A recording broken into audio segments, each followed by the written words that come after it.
ഹരേ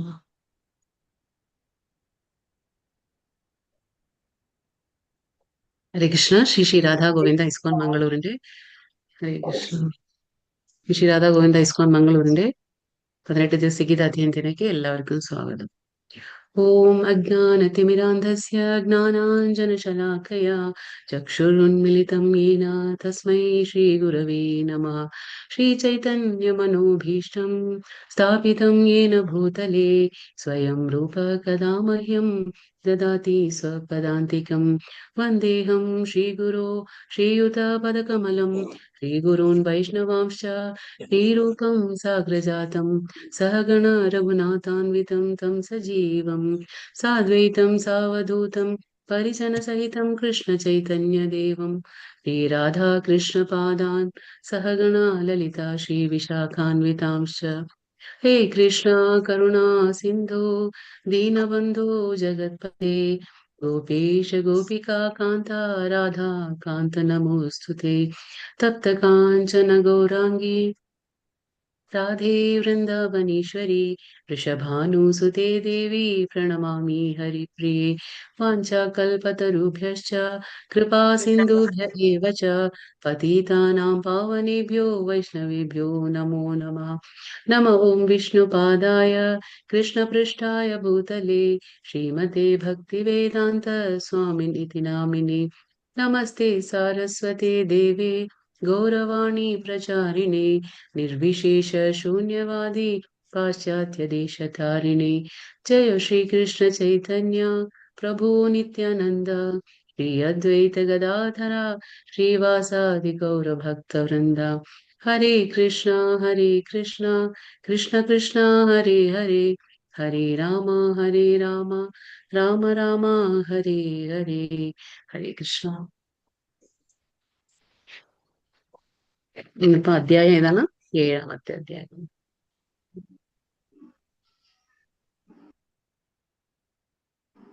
ഏഴാമത്തെ അധ്യായം ജ്ഞാന വിജ്ഞാന യോഗം. ജ്ഞാന വിജ്ഞാന യോഗമാണ്. അപ്പൊ ഇന്നലെ അധ്യായത്തിൽ നമ്മൾ എന്താ പഠിച്ചത്? ഇന്നലത്തെ ഏതായിരുന്നു അധ്യായം? ധ്യാനയോഗം. 8 പടവുകൾ ഏതൊക്കെയാണ്? നിയമം, ആസനം, പ്രാണായാമം, പ്രത്യാഹാരം, ധാരണ, ധ്യാനം, സമാധി. അതെ, ധാരണ, ധ്യാന, സമാധി. പിന്നെ നമ്മുടെ ശത്രുവും മിത്രവും എന്ന് പറയുന്നത് എന്തിനാണ്? നമ്മുടെ മനസ്സ് തന്നെ. മനസ്സ് തന്നെ. അതെ. അപ്പോ ആർക്കാണ് യോഗിയാവാൻ കഴിയില്ല എന്ന് ഭഗവാൻ പറഞ്ഞത് ഇന്നലെ? വളരെ കുറച്ച് മാത്രം വളരെ അധികം ഭക്ഷിക്കുന്നവർക്കും വളരെ അധികം ഉറങ്ങുന്നവർക്കും ഈ രോഗമില്ലാതെ കുറച്ച് ഉറങ്ങുന്നവരും കൂടുതൽ ഉറങ്ങുന്നവരും കുറച്ച് ഭക്ഷണം കഴിക്കുന്നവരും കൂടുതൽ ഭക്ഷണം കഴിക്കുന്നവരും യോഗിയാകാൻ കഴിയില്ല എന്ന് ഭഗവാൻ പറഞ്ഞു. പിന്നെ അർജുനൻ പറഞ്ഞു, മനസ്സിനെ നിയന്ത്രിക്കാൻ വളരെ ബുദ്ധിമുട്ടാണ്, എനിക്ക് കാറ്റിനെ വേണമെങ്കിലും ഞാൻ നിയന്ത്രിക്കാം, പക്ഷെ മനസ്സിനെ നിയന്ത്രിക്കാൻ ബുദ്ധിമുട്ടാന്ന് പറഞ്ഞപ്പോൾ കൃഷ്ണൻ എന്താ പറഞ്ഞത്? എങ്ങനെ നിയന്ത്രിക്കാം? എന്തുകൊണ്ട് നിയന്ത്രിക്കാം? എങ്ങനെയാണ്? അതെ, പരിശീലനം കൊണ്ടും നിസ്സംഗത. നിസ്സംഗത എന്ന് പറഞ്ഞാൽ എന്താണ്? നിസ്സംഗത വിരക്തി കൊണ്ടും നമുക്ക് പരിശീലനം കൊണ്ട് നമുക്ക് നിയന്ത്രിക്കാൻ കഴിയുമെന്ന് പറഞ്ഞു. പിന്നെ ഈ യോഗത്തിൽ പരാജിതനാകുന്ന വ്യക്തിക്ക് എന്താ സംഭവിക്കുന്നത്? അഥവാ യോഗം മുഴുമിക്കാൻ പറ്റിയില്ലെങ്കിൽ എന്താ അവർക്ക് സംഭവിക്കുക? പുണ്യം ചെയ്തവർക്കാണ് ഉപരിലോകം. അല്ല, അവർക്ക് നഷ്ടമൊന്നും സംഭവിക്കില്ല. പുണ്യാത്മാക്കളുടെ യോഗം കുടുംബാംഗങ്ങളിൽ വീണ്ടും പിറക്കുന്നു. അതെ, ധനികരുടെയോ നീതിനിഷ്ഠയുള്ള പുണ്യാത്മാക്കളുടെ കുടുംബത്തിൽ അവർ വീണ്ടും ജനിക്കുന്നു. പിന്നെ ഭഗവാൻ പറയുന്നു, ഉത്തമ യോഗി ആരാണെന്നാ ഭഗവാൻ പറയുന്നേ? വിശ്വാസത്തോടെ എപ്പോഴും എന്നിൽ തന്നെ നിലകൊള്ളുക, എന്നെ തന്നെ ധ്യാനിച്ചുകൊണ്ട് പ്രേമപൂർവ്വം ദിവ്യ സേവനങ്ങളിൽ ഏർപ്പെടുന്നവനാണ് എന്താ പറയാ, ഉത്തമ യോഗി. പിന്നെ പഞ്ചതത്വ മന്ത്രം ഏതാണ്? ശ്രീകൃഷ്ണ ചൈതന്യ പ്രഭു നിത്യാനന്ദ ശ്രീ അദ്വൈത ഗദാധര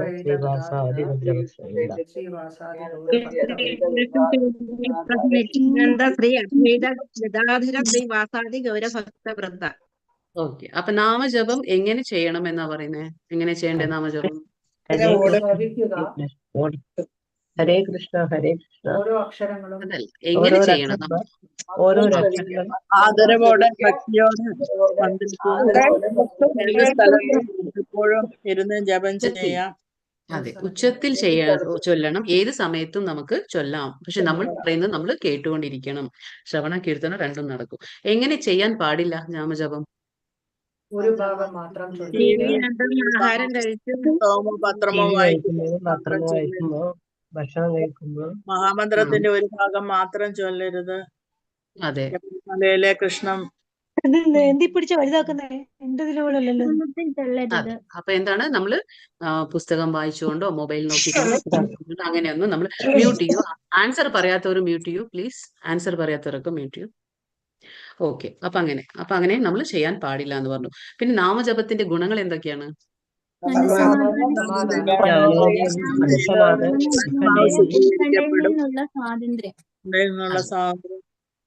അതെ, ഉത്കണ്ഠകളിൽ നിന്ന് നമുക്ക് സ്വാതന്ത്ര്യം കിട്ടും. അപ്പോ ഈ നമ്മൾ പറഞ്ഞു 108 മുത്തുകളുള്ള 108 മുത്തുകളുള്ള ഉള്ള ഒരു മാലയാണ്. അപ്പൊ അത് നമ്മൾ ഓരോ മുത്തിലും നമ്മൾ ഹരേ കൃഷ്ണ മന്ത്രം ചൊല്ലി വരുമ്പോൾ 108 കഴിയുമ്പോൾ എന്താണ് ഒരു മാലയായി. ഇപ്പൊ ഒരു മാലയായിട്ട് കണക്കാക്കും നമ്മൾ. അങ്ങനെ 4 മാല നമ്മൾ ചെയ്യുമ്പോൾ എന്താണ് നമുക്ക് കിട്ടുക? സമാധാനം കിട്ടും. അതേപോലെ 8 മാല നമ്മൾ ചെയ്യുമ്പോൾ നമുക്ക് ഊർജം കിട്ടും. അതേപോലെ പിന്നെ 16 മാല ഉണ്ടോ? 16 മാല ചെയ്യുമ്പോൾ എന്താണ് കിട്ടുക? 16 മാല ചെയ്യുമ്പോൾ നമുക്ക് ആധ്യാത്മികതയിലേക്ക് ഉയരാൻ സാധിക്കും. അപ്പൊ 4 മാലയിൽ സമാധാനം കിട്ടും, 8 മാലയിൽ നമുക്ക് ഊർജം കിട്ടും. മാതാജി വിജയകുമാരിയെ കാണാൻ പറ്റുന്നുണ്ടോ? മാതാജി വിജയകുമാരിയെ കാണാൻ പറ്റുന്നുണ്ടോ? സാംസങ്ങിന്റെ. ഹരേ കൃഷ്ണ. ഹരേ കൃഷ്ണ. ശോഭന മാതാജി, മോളി മാതാജി ഒന്ന് ശ്രദ്ധിക്കൂ. കാണുന്നുണ്ടോ? അവരെ കാണുന്നുണ്ടോ? മാതാജി വിജയകുമാരി ഇല്ലല്ലോ. മാതാജി ലാസ്റ്റ് നോക്കാം. മാതാജി നമ്മൾ ക്ലാസ് എല്ലാം കഴിഞ്ഞിട്ട് നോക്കാം. മാതാജി ലൈനിൽ ഇതിലിരിക്കും, ക്ലാസ്സിലിരിക്കും, നമുക്ക് ലാസ്റ്റ് നോക്കാം. അപ്പൊ 4 മാല ചെയ്യുമ്പോൾ നമുക്ക് സമാധാനം കിട്ടും. പിന്നെ 8 മാല ചെയ്യുമ്പോൾ നമുക്ക് ഊർജം കിട്ടും. പിന്നെ ഊർജം എന്ന് പറഞ്ഞാൽ ആ എനർജി എന്ന് പറയും. പിന്നെ 16 മാല ചെയ്യുമ്പോൾ നമുക്ക് എന്താണ്? നമുക്ക് ആധ്യാത്മികമായി നമുക്ക് ഉയരാൻ സാധിക്കും. ഇതാണ് നമ്മൾ ഇന്നലത്തെ അധ്യായത്തിൽ നമ്മൾ പഠിച്ചത്. അപ്പൊ പിന്നെ നോക്കാം നമുക്ക് ജ്ഞാന വിജ്ഞാന യോഗം 7ാം ചാപ്റ്റർ ആണ്. അപ്പൊ നമുക്ക് കർമ്മയോഗം കഴിഞ്ഞു. അപ്പൊ ഇവിടുന്ന് തൊട്ട്, അതായത് 7ാം അധ്യായം തൊട്ട് നമുക്ക് 12 വരെ എന്താണ്? ഭക്തിയോഗമാണ്. അപ്പൊ ഇവിടെ നിന്നാണ് ഭഗവാൻ ഭക്തിയോഗത്തെ കുറിച്ച് നമുക്ക് പറഞ്ഞു തരുന്നത്. അപ്പൊ എന്താണ് ആദ്യത്തെ അധ്യായം? എന്താണ് അതിൽ? ഭക്തിയോഗത്തില് ജ്ഞാന വിജ്ഞാന യോഗം. ജ്ഞാനം എന്ന് പറഞ്ഞാൽ എന്താണ്? നമുക്ക് അറിവ്. അത് വിജ്ഞാന യോഗം എന്ന് പറയുന്നത് എന്താണ്? നമ്മൾ നേടിയ അറിവിനെ നമ്മൾ പ്രാക്ടിക്കൽ, അതായത് പ്രായോഗികമാക്കുമ്പോൾ, ആ അറിവിനെ പ്രായോഗികമാക്കുമ്പോൾ എന്താണത്? വിജ്ഞാനമായി മാറാണ്. അപ്പൊ ജ്ഞാന വിജ്ഞാന യോഗം. അപ്പൊ നമുക്കറിയാം ഭഗവത്ഗീതയിലെ 5 വിഷയങ്ങളാണ് ചർച്ച ചെയ്യപ്പെടുന്നത്. എന്താണ് 5 വിഷയങ്ങള്? ഏതാണ് 5 വിഷയങ്ങൾ ഭഗവത്ഗീത ചർച്ച ചെയ്യുന്നത്? ഈശ്വരൻ, ജീവാത്മാവ്, ഭൗതിക പ്രകൃതി, കാലം, കർമ്മം. അതെ, ജീവാത്മാവ്, ഈശ്വരൻ, ഭൗതിക പ്രകൃതി, കാലം, കർമ്മം. അപ്പൊ ഈ 5 വിഷയങ്ങളാണ്. പക്ഷെ ഇന്നത്തെ അധ്യായത്തിൽ നമുക്ക് ഭൗതിക പ്രപഞ്ചം എന്താണ്, പ്രകൃതി എന്താണ്, പിന്നെ ജീവാത്മാവ്, പരമാത്മാവിനെ കുറിച്ച് നമുക്ക്, ഭഗവാനെ കുറിച്ച് നമുക്ക് മനസ്സിലാക്കാം ഈ അധ്യായത്തിൽ. അപ്പൊ ഇങ്ങനെ 3 കാര്യങ്ങൾ നമുക്കിപ്പോ ഇന്ന് മനസ്സിലാക്കാൻ പറ്റും. ഓം നമോ ഭഗവതേ വാസുദേവായ. ശ്രീ ഭഗവാനുവാച മയ്യാസക്ത മനഃ പാർത്ഥ യോഗം യുഞ്ജന്മദാശ്രയഃ അസംശയം സമഗ്രം മാം യഥായുജ്ഞാസ്യസി തച്ഛൃണു. ശ്രീ ഭഗവാൻ പറഞ്ഞു, ഹേ കുന്തിപുത്ര, എന്നെ കുറിച്ചുള്ള പൂർണ്ണ ബോധത്തോടെ എന്നിൽ ആസക്തമായ മനസ്സോടുകൂടി യോഗം പരിശീലിക്കുന്നത് കൊണ്ട് സംശയങ്ങൾ നീങ്ങി എന്നെ പൂർണ്ണമായി അറിയാൻ കഴിയുന്നത് എങ്ങനെയെന്ന് പറയാം, കേൾക്കൂ. അപ്പൊ ഭഗവാൻ പറഞ്ഞു കൊടുക്കാണ്, കേൾക്കൂ. തച്ഛൃണു എന്ന് പറഞ്ഞാൽ എന്താണ്? എന്നിൽ നിന്ന് കേൾക്കൂ. ഭഗവാൻ പറയാണ്. എന്തുകൊണ്ട് ഭഗവാൻ എന്നിൽ നിന്ന് കേൾക്കൂ എന്ന് പറയുന്നത് എങ്കിൽ, ഒന്നുകിൽ നമ്മൾ എന്താണ് ഭഗവാൻ ഈ കാര്യങ്ങൾ, അതായത് ആത്മീയമായ കാര്യങ്ങളൊക്കെ നമ്മൾ ഒന്നുകിൽ ഭഗവാനിൽ നിന്ന് കേൾക്കണം, അല്ലെങ്കിൽ ഭഗവാന്റെ ഉത്തമ ഭക്തനിൽ നിന്ന് നമ്മൾ കേൾക്കണം. അങ്ങനെയാണ് കേൾക്കേണ്ടത്. അല്ലെങ്കിൽ ഗുരു പരമ്പരയിലൂടെ വരുന്ന ആൾക്കാരുടെ അവരുടെ ആ ഒരു സംസർഗത്താൽ നമ്മൾക്ക് ഇതൊക്കെ മനസ്സിലാക്കാൻ പറ്റും. പറ്റും ശരിയായ രീതിയിൽ. അപ്പൊ അങ്ങനെ നമ്മൾ കേൾക്കണം. അപ്പൊ ഭഗവാൻ പറയാണ് എന്നെ കുറിച്ചുള്ള പൂർണ്ണ ബോധത്തോടെ ആരാണോ എന്നിൽ ആസക്തമായ മനസ്സോടുകൂടി യോഗം പരിശീലിക്കും. നമുക്ക് മനസ്സിലായി യോഗം എന്ന് പറഞ്ഞാൽ എന്താണ്? ഭഗവാനായിട്ടുള്ള ഒരു കണക്ഷൻ ആണ്. യോഗം എന്ന് പറഞ്ഞാൽ എന്താണ്? ഭഗവാനുമായി ബന്ധിപ്പിക്കുന്നതാണ് യോഗം. അതുകൊണ്ടാണ് ഭക്തിയോഗ, കർമ്മയോഗ, ജ്ഞാനയോഗ, ധ്യാനയോഗ എന്നെല്ലാം നമ്മൾ പറയുന്നത്. അപ്പോൾ അത് ഏത് യോഗമായാലും ഭഗവാന്റെ അടുത്ത് എത്തണമെങ്കിൽ നമുക്ക് ഏതാണ് ഉത്തമ യോഗം? ഭക്തിയോഗമാണ്. അപ്പൊ അത് പരിശീലിക്കുന്നത് കൊണ്ട് സംശയങ്ങൾ നീങ്ങും. നമ്മൾ ഏതാണ് നമ്മൾക്ക് ഈ ഭക്തിയോഗമാണിത്. അപ്പൊ നമ്മൾ ആ യോഗത്തിലൂടെ നമ്മൾ ഭഗവാനെ നിരന്തരം നമ്മൾ എന്താ പറയാ സ്മരിക്കുന്നതും നമ്മൾ ആ ഭക്തിയുടെ സേവനം അനുഷ്ഠിക്കുമ്പോൾ എന്താണ് സംഭവിക്കുക? നമുക്ക് ആ സംശയങ്ങളെല്ലാം നീങ്ങാണ് നമ്മുടെ. എന്നിട്ട് പരിപൂർണമായി നമ്മൾ എന്താ പറയാ പൂർണ്ണമായി ഭഗവാനെ നമുക്ക് അറിയാൻ കഴിയും. അതെങ്ങനെ എന്ന് ഞാൻ പറഞ്ഞു തരാം, എന്നിൽ നിന്ന് കേൾക്കൂ എന്ന് ഭഗവാൻ പറഞ്ഞു. അപ്പൊ നമുക്കറിയാം ഉത്തമ ഭക്തൻ ആരാണ്? നമുക്ക് ഉത്തമ ഭക്തരിൽ നിന്ന് കേൾക്കണം ഈ കാര്യങ്ങളൊക്കെ. അപ്പൊ ഉത്തമ ഭക്തൻ ആരാണ് നമുക്കറിയാം അല്ലെ? പൂർണ്ണ വിശ്വാസത്തോടെ എപ്പോഴും ഭഗവാനിൽ തന്നെ ധ്യാനിച്ചുകൊണ്ട് ആ പ്രേമപൂർവ്വം എന്താ പറയുക ദിവ്യ സേവനങ്ങൾ അനുഷ്ഠിക്കുന്നവനാണ് ഉത്തമ ഭക്തൻ. അപ്പൊ അങ്ങനെയുള്ള ആൾക്കാരിൽ നിന്ന് നമുക്ക് കേൾക്കണം. ശൃണ്വതാം സ്വകഥാ കൃഷ്ണ പുണ്യശ്രവണ കീർത്തനഃ ഹൃദ്യന്തസ്തൗ ഹി അഭദ്രാണി വിധുനോതി സുഹൃത്സതാം നഷ്ടപ്രായേഷു അഭദ്രേഷു നിത്യം ഭാഗവത സേവയാ ഭഗവതി ഉത്തമ ശ്ലോകേ ഭക്തിർഭവതി നൈഷ്ഠികി. കൃഷ്ണനെ കുറിച്ച് വൈദിക സാഹിത്യത്തിൽ പറഞ്ഞിട്ടുള്ളത് കേൾക്കുന്നതും ഭഗവത്ഗീതയിലൂടെ നേരിട്ട് ഭഗവാന്റെ വാക്കുകൾ കേൾക്കുന്നതും തന്നെ ഒരു പുണ്യകർമ്മം അത്രേ. അപ്പൊ എന്താണ് ഭഗവാൻ ഇവിടെ നമുക്ക് ആ ശ്രവണത്തിന്റെ മഹിമയെ കുറിച്ച് പറയാണ്. അതായത് എന്താണ് പറയുന്നത്? കൃഷ്ണനെ കുറിച്ച് വൈദിക സാഹിത്യങ്ങളിൽ എന്താണോ പറഞ്ഞിട്ടുള്ളത് അത് കേൾക്കുന്നതും ഭഗവത്ഗീതയിലൂടെ ഭഗവാൻ നേരിട്ട് പറയാണ് ആ വാക്കുകൾ നമ്മൾ കേൾക്കുന്നതും തന്നെ എന്താണ്? പുണ്യകർമ്മമാണ്. അല്ലാതെ ഇത് ലൗകികമായിട്ടുള്ള കർമ്മമല്ല. നമ്മളിപ്പോ ചെയ്തുകൊണ്ടിരിക്കുന്നത് എന്താണ്? ഭഗവാന്റെ കാര്യങ്ങൾ സംസാരിക്കുന്നു, ഭഗവാന്റെ കാര്യങ്ങൾ നമ്മൾ കേൾക്കുന്നു. അപ്പൊ ഇതൊക്കെ എന്താണ്? ഇതൊക്കെ പുണ്യകർമ്മമാണ്. എല്ലാവരുടെയും ഹൃദയത്തിൽ കുടികൊള്ളുന്ന ഭഗവാൻ കൃഷ്ണൻ തന്റെ കഥകൾ കേൾക്കുന്നവർക്ക് ഹിതകാരിയായ സുഹൃത്തിനെ പോലെ പ്രവർത്തിക്കുകയും നിരന്തരം എന്താ പറയാ കൃഷ്ണകഥ ശ്രവണത്തിൽ ഏർപ്പെടുന്ന ആ ഭക്തനെ പവിത്രീകരിക്കുകയും ചെയ്യുന്നു. അപ്പൊ എന്താണ് ഇവിടെ നമുക്ക് നിരന്തരം കഥ കേൾക്കുമ്പോൾ എന്താ സംഭവിക്കുക? ഭഗവാന്റെ കാര്യങ്ങൾ കേൾക്കുമ്പോൾ നമുക്ക് എന്താ സംഭവിക്കുക? അത് ഭഗവാൻ പറഞ്ഞു. അതായത് നിരന്തരം ആരാണോ ഭഗവാന്റെ ശ്രീകൃഷ്ണന്റെ കഥകൾ കേൾക്കുന്നത്, ഭഗവാന്റെ കാര്യങ്ങൾ കേൾക്കുന്നത്, അങ്ങനെയുള്ള ആൾക്കാരിൽ എന്താണ്? ഹൃദയത്തിൽ കുടികൊള്ളുന്ന ആ ഭഗവാൻ. നമുക്കറിയാം ഭഗവാൻ എങ്ങനെയാണ് ഹൃദയത്തിൽ കുടികൊള്ളുന്നത്? പരമാത്മാ രൂപത്തിൽ അല്ലെ? ചതുർഭുജാധാരിയായിട്ട് ഭഗവാൻ എല്ലാവരുടെ ഹൃദയത്തിലും കുടികൊള്ളുന്നു. അപ്പൊ ആ കുടികൊള്ളുന്ന ഭഗവാനെ മനസ്സിലാവുമല്ലോ, നമ്മളൊന്നും പറയേണ്ട ആവശ്യമില്ല. അപ്പൊ നമ്മൾ നിത്യേന ഭഗവാന്റെ കഥകൾ കേൾക്കുമ്പോൾ എന്താ സംഭവിക്കുക? ആ ഹിതകാരിയായ ഒരു സുഹൃത്തിനെ പോലെയാണ് ഭഗവാൻ പ്രവർത്തിക്കുക. അപ്പൊ നമുക്കറിയാം 5-ാമത്തെ അധ്യായത്തിലെ ശാന്തി മന്ത്രം നമ്മൾ പഠിച്ചു അല്ലെ? 29-ാം ശ്ലോകം എന്താ അതിൽ പറയുന്നത്? ഭഗവാൻ എന്താകുന്നു? ഒരു സുഹൃത്തും അഭ്യുദയകാംക്ഷിയുമാകുന്നു. അപ്പൊ അതാണ് ഹിതകാരിയായ ഒരു സുഹൃത്തിനെ പോലെ ഭഗവാൻ പ്രവർത്തിക്കുക ചെയ്യും. നമ്മുടെ ഒരു നന്മ ആഗ്രഹിക്കുന്ന ആളാണ് ആര്? ഭഗവാൻ. നിരന്തരം കൃഷ്ണ കഥാശ്രവണത്തിൽ ഏർപ്പെടുന്ന ഭക്തനെ എന്താ ചെയ്യുന്നത്? പവിത്രീകരിക്കുകയാണ് ഭഗവാൻ. അതാണ് നമ്മൾ പറഞ്ഞ നിത്യം ഭാഗവത സേവ. നമ്മൾ എപ്പോഴും ഭഗവാന്റെ കഥകൾ മ്യൂട്ട് ചെയ്യൂ. നമ്മൾ എപ്പോഴും ഭഗവാന്റെ കഥകളും ഭഗവാന്റെ കാര്യങ്ങളും നമ്മൾ കേട്ടുകൊണ്ടേയിരിക്കണം. അങ്ങനെ ചെയ്യുമ്പോൾ എന്താണ്? ഭഗവാൻ നമ്മളെ പവിത്രീകരിക്കുകയാണ് ചെയ്യുന്നത്.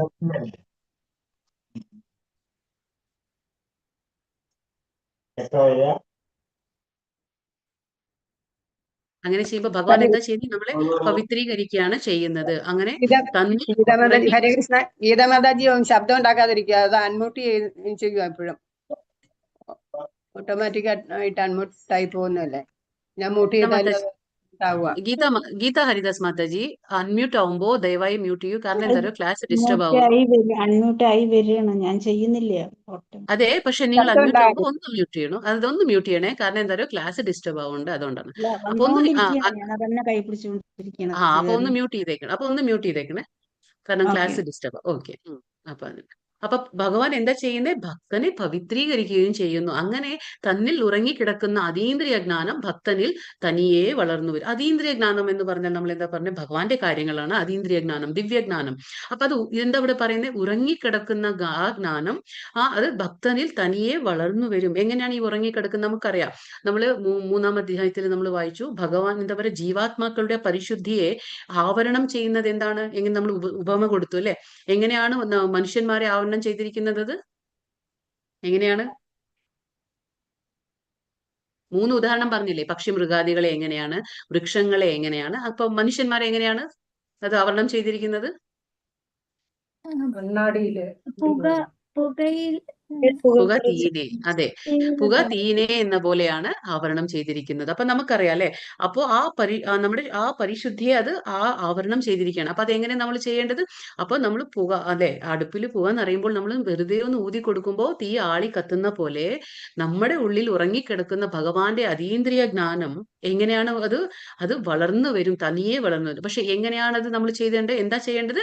ഭഗവാന്റെ കഥകൾ കേൾക്കുക, ഭഗവാന്റെ കാര്യങ്ങൾ കേട്ടുകൊണ്ടേയിരിക്കുക. അപ്പൊ ഭഗവാന്റെ കാര്യങ്ങൾ കേട്ടുകൊണ്ടേയിരിക്കുമ്പോൾ ഭഗവാന്റെ കാര്യങ്ങൾ നമ്മൾ ചെയ്യുമ്പോൾ അങ്ങനെ പിന്നെ ഭക്തന്മാരുടെ സംഘത്തില് ആ സംസർഗ സാധുജനങ്ങളുടെ അല്ലെങ്കിൽ ഭക്തന്മാരുടെ ആ സംസർഗത്തിൽ എന്താ സംഭവിക്കുക?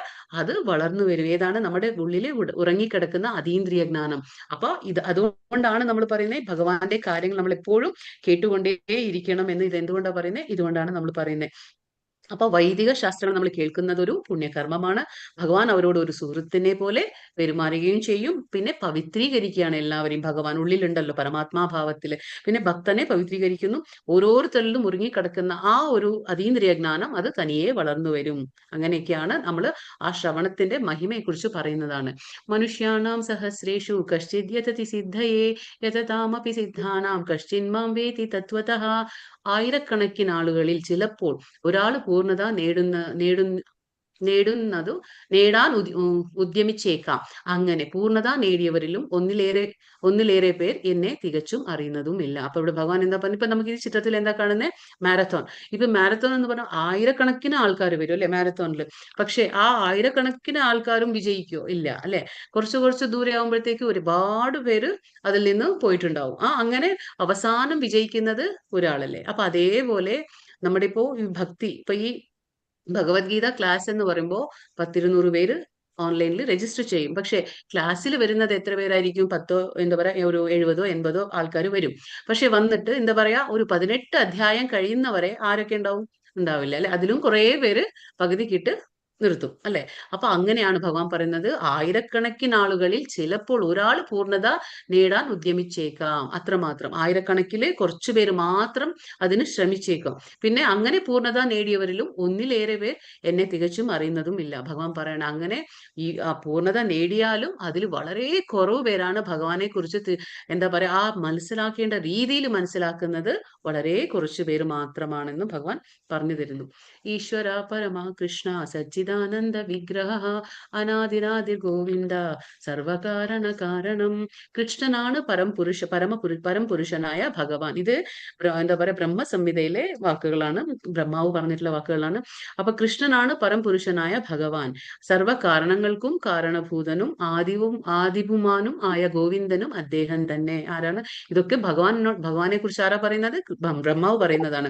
ഭക്തി ഇല്ലാത്തവർക്ക് അദ്ദേഹത്തെ മനസ്സിലാക്കാൻ വളരെ പ്രയാസമാണ്. അപ്പോ ഭക്തി വേണം. ഭഗവാന്റെ കാര്യങ്ങൾ മനസ്സിലാക്കുക എന്ന് പറഞ്ഞാൽ എളുപ്പമല്ല. അപ്പൊ നമ്മൾ അത് എത്ര കേട്ടാലും ചിലപ്പോൾ നമുക്ക് എന്തുകൊണ്ടാണ് ഭഗവാന്റെ കാര്യങ്ങൾ ഇഷ്ടം തോന്നാത്തതെന്ന് പറഞ്ഞാല് നമുക്ക് ആ ഭഗവാനോട് എന്താ പറയാ പൂർണ്ണമായ ആ സമർപ്പണ ബോധം ഉണ്ടാവില്ല. ഒന്നുകിൽ അതുണ്ടാവില്ല, അല്ലെങ്കിൽ വിശ്വാസം ഉണ്ടാകില്ല, നമുക്ക് സംശയദൃഷ്ടിയായിരിക്കും. അങ്ങനെയൊക്കെ ഉണ്ടെങ്കിൽ നമുക്ക് ഭഗവാന്റെ കാര്യങ്ങളൊന്നും മനസ്സിലാക്കാൻ കഴിയില്ല. ഭക്തി ഇല്ലെങ്കിൽ ഭഗവാന്റെ കാര്യങ്ങൾ മനസ്സിലാക്കാൻ പ്രയാസമാണ്. ഭക്തിയുടെ സേവനത്തിന്റെ വഴി എത്രയും എളുപ്പം ഉള്ളതെന്ന് അവർ ഉദ്ഘോഷിക്കുന്നു. ആരാണ് പറയുന്നത് ഇങ്ങനെ? ഇപ്പോ നമ്മൾ ഭക്തി ചെയ്യുമ്പോൾ മറ്റുള്ളവർ നമ്മളെ കളിയാക്കുക അല്ലെ. എന്താണ് കാലത്ത് തൊട്ട് വേറെ പണിയൊന്നുമില്ല, കുറെ നാമം ജപിക്കും, കുറെ ഭഗവത്ഗീത കേൾക്കും, ക്ലാസ്സുകൾ അറ്റൻഡ് ചെയ്യും, ഇതൊക്കെ തന്നെ പണി, വേറെ പണിയൊന്നുമില്ല എന്നൊക്കെ പലരും നമ്മളെ കളിയാക്കുക അല്ലെ. കാലത്ത് എണീച്ച നാമം ജപിക്കാനിരിക്കും, വളരെ എളുപ്പമാണല്ലേ, വേറെ പണിയൊന്നുമില്ല എന്നൊക്കെ പറയാം. പക്ഷേ ഇങ്ങനെയൊക്കെ പറയുമ്പോൾ എന്തുകൊണ്ട് മറ്റുള്ളവർ ആ പണി സ്വീകരിക്കുന്നില്ല? അത് എളുപ്പം എന്ന് പറയുന്നവർ എന്തുകൊണ്ട് അതിനെ സ്വീകരിക്കുന്നില്ല അല്ലെ. അപ്പൊ ഇത് അഭക്തന്മാർക്ക് പരിശീലിക്കാൻ കഴിയുകയില്ല. അവര് പറയുന്നുണ്ടെങ്കിലും എന്തുകൊണ്ട് ഈ വഴിക്ക് അവർ വരുന്നില്ല? അത് എളുപ്പമെന്ന് മറ്റുള്ളവർക്ക് തോന്നുകയാണെങ്കിൽ എന്തുകൊണ്ട് അത് ഈ വഴി അവർ സ്വീകരിക്കുന്നില്ല അല്ലെ. ഭക്തി മാർഗം ഇത്രയും നിഷ്പ്രയാസമാണെങ്കിൽ അവർ എന്തിന് വിഷമമുള്ള വഴിക്ക് നീങ്ങുന്നു? അപ്പൊ ഭക്തി ഇത്രയും എളുപ്പമെന്ന് അവർ കളിയാക്കുകയാണെങ്കിൽ, അങ്ങനെയാണെങ്കിൽ എന്തുകൊണ്ട് അവർ ഈ വഴിക്ക് വരുന്നില്ല അല്ലെ. അകലേന്ന് കാണുമ്പോൾ അവർക്ക് തോന്നാണ് എന്താ പറയാ ഭക്തന്റെ കാര്യങ്ങളെല്ലാം ഈസിയാണ്, ഒരു പണിയില്ല, കാലത്ത് എഴുന്നേറ്റ് ജപമാല എടുത്തിരിക്കും, പിന്നെ ഈ ഭഗവത്ഗീത ക്ലാസ്സുകൾ ഇങ്ങനെ കേട്ടുകൊണ്ടിരിക്കും, വേറെ ഒരു ജോലി ഇല്ല അവർക്ക് എന്നൊക്കെ തോന്നും. പക്ഷെ അങ്ങനെയാണെങ്കിൽ എളുപ്പ വഴി എന്തുകൊണ്ട് അവർ സ്വീകരിക്കുന്നില്ല? അപ്പൊ അത് എന്തുകൊണ്ടാന്ന് വെച്ചാൽ ഭക്തി ഇല്ലാത്തവർക്ക് ഭഗവാനെ കുറിച്ചൊന്നും മനസ്സിലാക്കാൻ കഴിയില്ല. ഇതൊക്കെയാണ് ഇവിടെ പറഞ്ഞു തരുന്നത്. ഭൂമിരാപോ നലോ വായു കം മനോ ബുദ്ധിരേവ ച അഹങ്കാര ഇതീയം മേ ഭിന്ന പ്രകൃതിരഷ്ടത.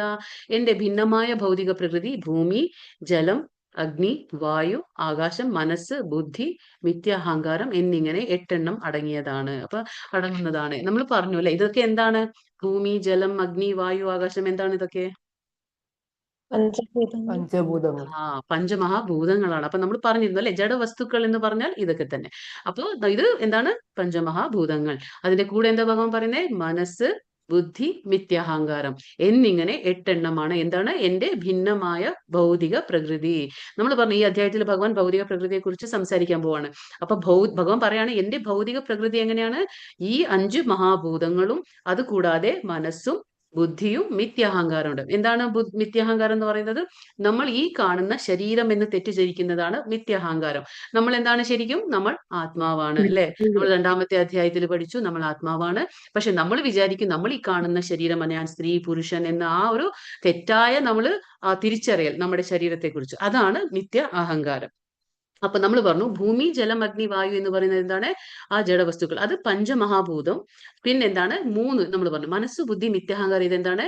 ഇത് സൂക്ഷ്മമായ കാര്യങ്ങളാണ്, ഘടകങ്ങളാണ്. അപ്പൊ സൂക്ഷ്മമായിട്ടുള്ള 3 ഘടകങ്ങളും പിന്നെ പഞ്ചമഹാഭൂതങ്ങളും ചേർന്നിട്ടുള്ളതാണ് നമ്മുടെ ഓരോ ജീവാത്മാക്കളും. ഇപ്പൊ നമ്മൾ 84 ലക്ഷം തരത്തിലുള്ള ജീവാത്മാക്കളുണ്ട് അല്ലെ? ഇതൊക്കെ എന്താണ്? ഈ 2 കൂടിയിട്ടുള്ളതാണ്. അതായത് സൂക്ഷ്മമായ 3 കാര്യങ്ങളും ഉണ്ട് അതില്, പിന്നെ 5 മഹാഭൂതങ്ങൾ, പഞ്ചമഹാഭൂതങ്ങളും ഉണ്ട്. അപ്പൊ ഇത് 8 കൂടിയതാണ് ഒരു ജീവാത്മാവ്. ജീവാത്മാവ് എന്ന് പറഞ്ഞാൽ ഈ 8 കാര്യങ്ങളും ഉണ്ടാവും, പിന്നെ അതിന്റെ ഉള്ളിൽ എന്താണ്? ഒരു ആത്മാവും. ഇത് കൂടിയിട്ടാണ് നമ്മൾ ഒരു ജീവാത്മാവ് എന്ന് പറയുന്നത്. അത് ഏത് ജീവാത്മാവായാലും ഒരു ജീവാത്മാവിന് എന്തൊക്കെ ഉണ്ടാവണം? ഒരു ആത്മാവ് ഉണ്ടാവും അതിന്റെ ഉള്ളിൽ, പിന്നെ ഈ 8 കാര്യങ്ങൾ ഉണ്ടാവും. അതായത് സൂക്ഷ്മമായിട്ടുള്ളതും പിന്നെ എന്താ പറയാ സൂക്ഷ്മമായിട്ടുള്ളതും ഉണ്ടാവും, പിന്നെ സ്ഥൂലമായിട്ടുള്ളതും. അപ്പൊ ഒരു ആത്മാവിനെ ആദ്യം ആവരണം ചെയ്യുന്നത് എന്താണെന്ന് വെച്ചാല് മനസ്സും ബുദ്ധി, മിഥ്യാഹങ്കാരം എന്നുള്ള അസൂക്ഷ്മമായിട്ടുള്ള ശരീരമാണ് ആത്മാവിനെ ആവരണം ചെയ്യുക. അത് കഴിഞ്ഞിട്ടാണ് ഈ ഭൂമി, ജലം, അഗ്നി, വായു, ആകാശം കൊണ്ട് നിർമ്മിച്ചിട്ടുള്ള സ്ഥൂല ശരീരം അത് ആവരണം ചെയ്യുന്നത്. അപ്പോ നമ്മുടെ ഉള്ളിൽ ഒരു സൂക്ഷ്മ ശരീരമുണ്ട്, അതിന്റെ ഉള്ളിലാണ് ആത്മാവുള്ളത്. അപ്പൊ ഒരാൾ മരണപ്പെടുമ്പോൾ ആത്മാവ് തനിയെ പോകുന്നില്ല. ആത്മാവ് പോകുമ്പോൾ എന്താണ് കൂടെ പോകുന്നത്? മനസ്സ്, ബുദ്ധി, മിഥ്യാഹങ്കാരം. അത് 3 കൂടി ആത്മാവിന്റെ കൂടെ പോവുകയാണ്. അപ്പൊ ഈ കാണുന്ന 5ഉം നമ്മൾ ആ പഞ്ചഭൂതങ്ങളിൽ നമ്മുടെ ശരീരം, ഭൗതികമായിട്ട് കാണുന്ന ശരീരം ലീനമായി പോകും. അതായത് നമ്മൾ മരിച്ചു കഴിഞ്ഞാൽ നമ്മളെ കുഴിച്ചിടും, അല്ലെങ്കിൽ നമ്മളെ മണ്ണ് ചെയ്യും. നമ്മളെന്താ ചെയ്യുക? നമ്മളെ ആ ഒരു എന്താ പറയാ നമ്മളെ ആ ഒരു രീതിയിലുള്ള നമ്മുടെ ആ ദേഹം, ഭൗതികമായിട്ടുള്ള നമ്മൾ ഈ കാണുന്ന ശരീരം അത് നശിച്ചു പോകും. പഞ്ചഭൂതങ്ങൾ കൊണ്ട് നിർമ്മിച്ചിട്ടുള്ളതാണ്, അത് അതേപോലെ നശിച്ചു പോകും. പക്ഷെ നശിക്കാത്തത് ഉള്ളിൽ ആത്മാവുണ്ട്. ആത്മാവ് മനസ്സും ബുദ്ധി, മിഥ്യാഹങ്കാരം എടുത്ത് അത് പോകും വേറെ ഒരു ശരീരം സ്വീകരിക്കാനായിട്ട്. പക്ഷെ നമ്മൾ പറഞ്ഞില്ലേ, ഇങ്ങനെ അത് പോകുമ്പോൾ എന്താണത്?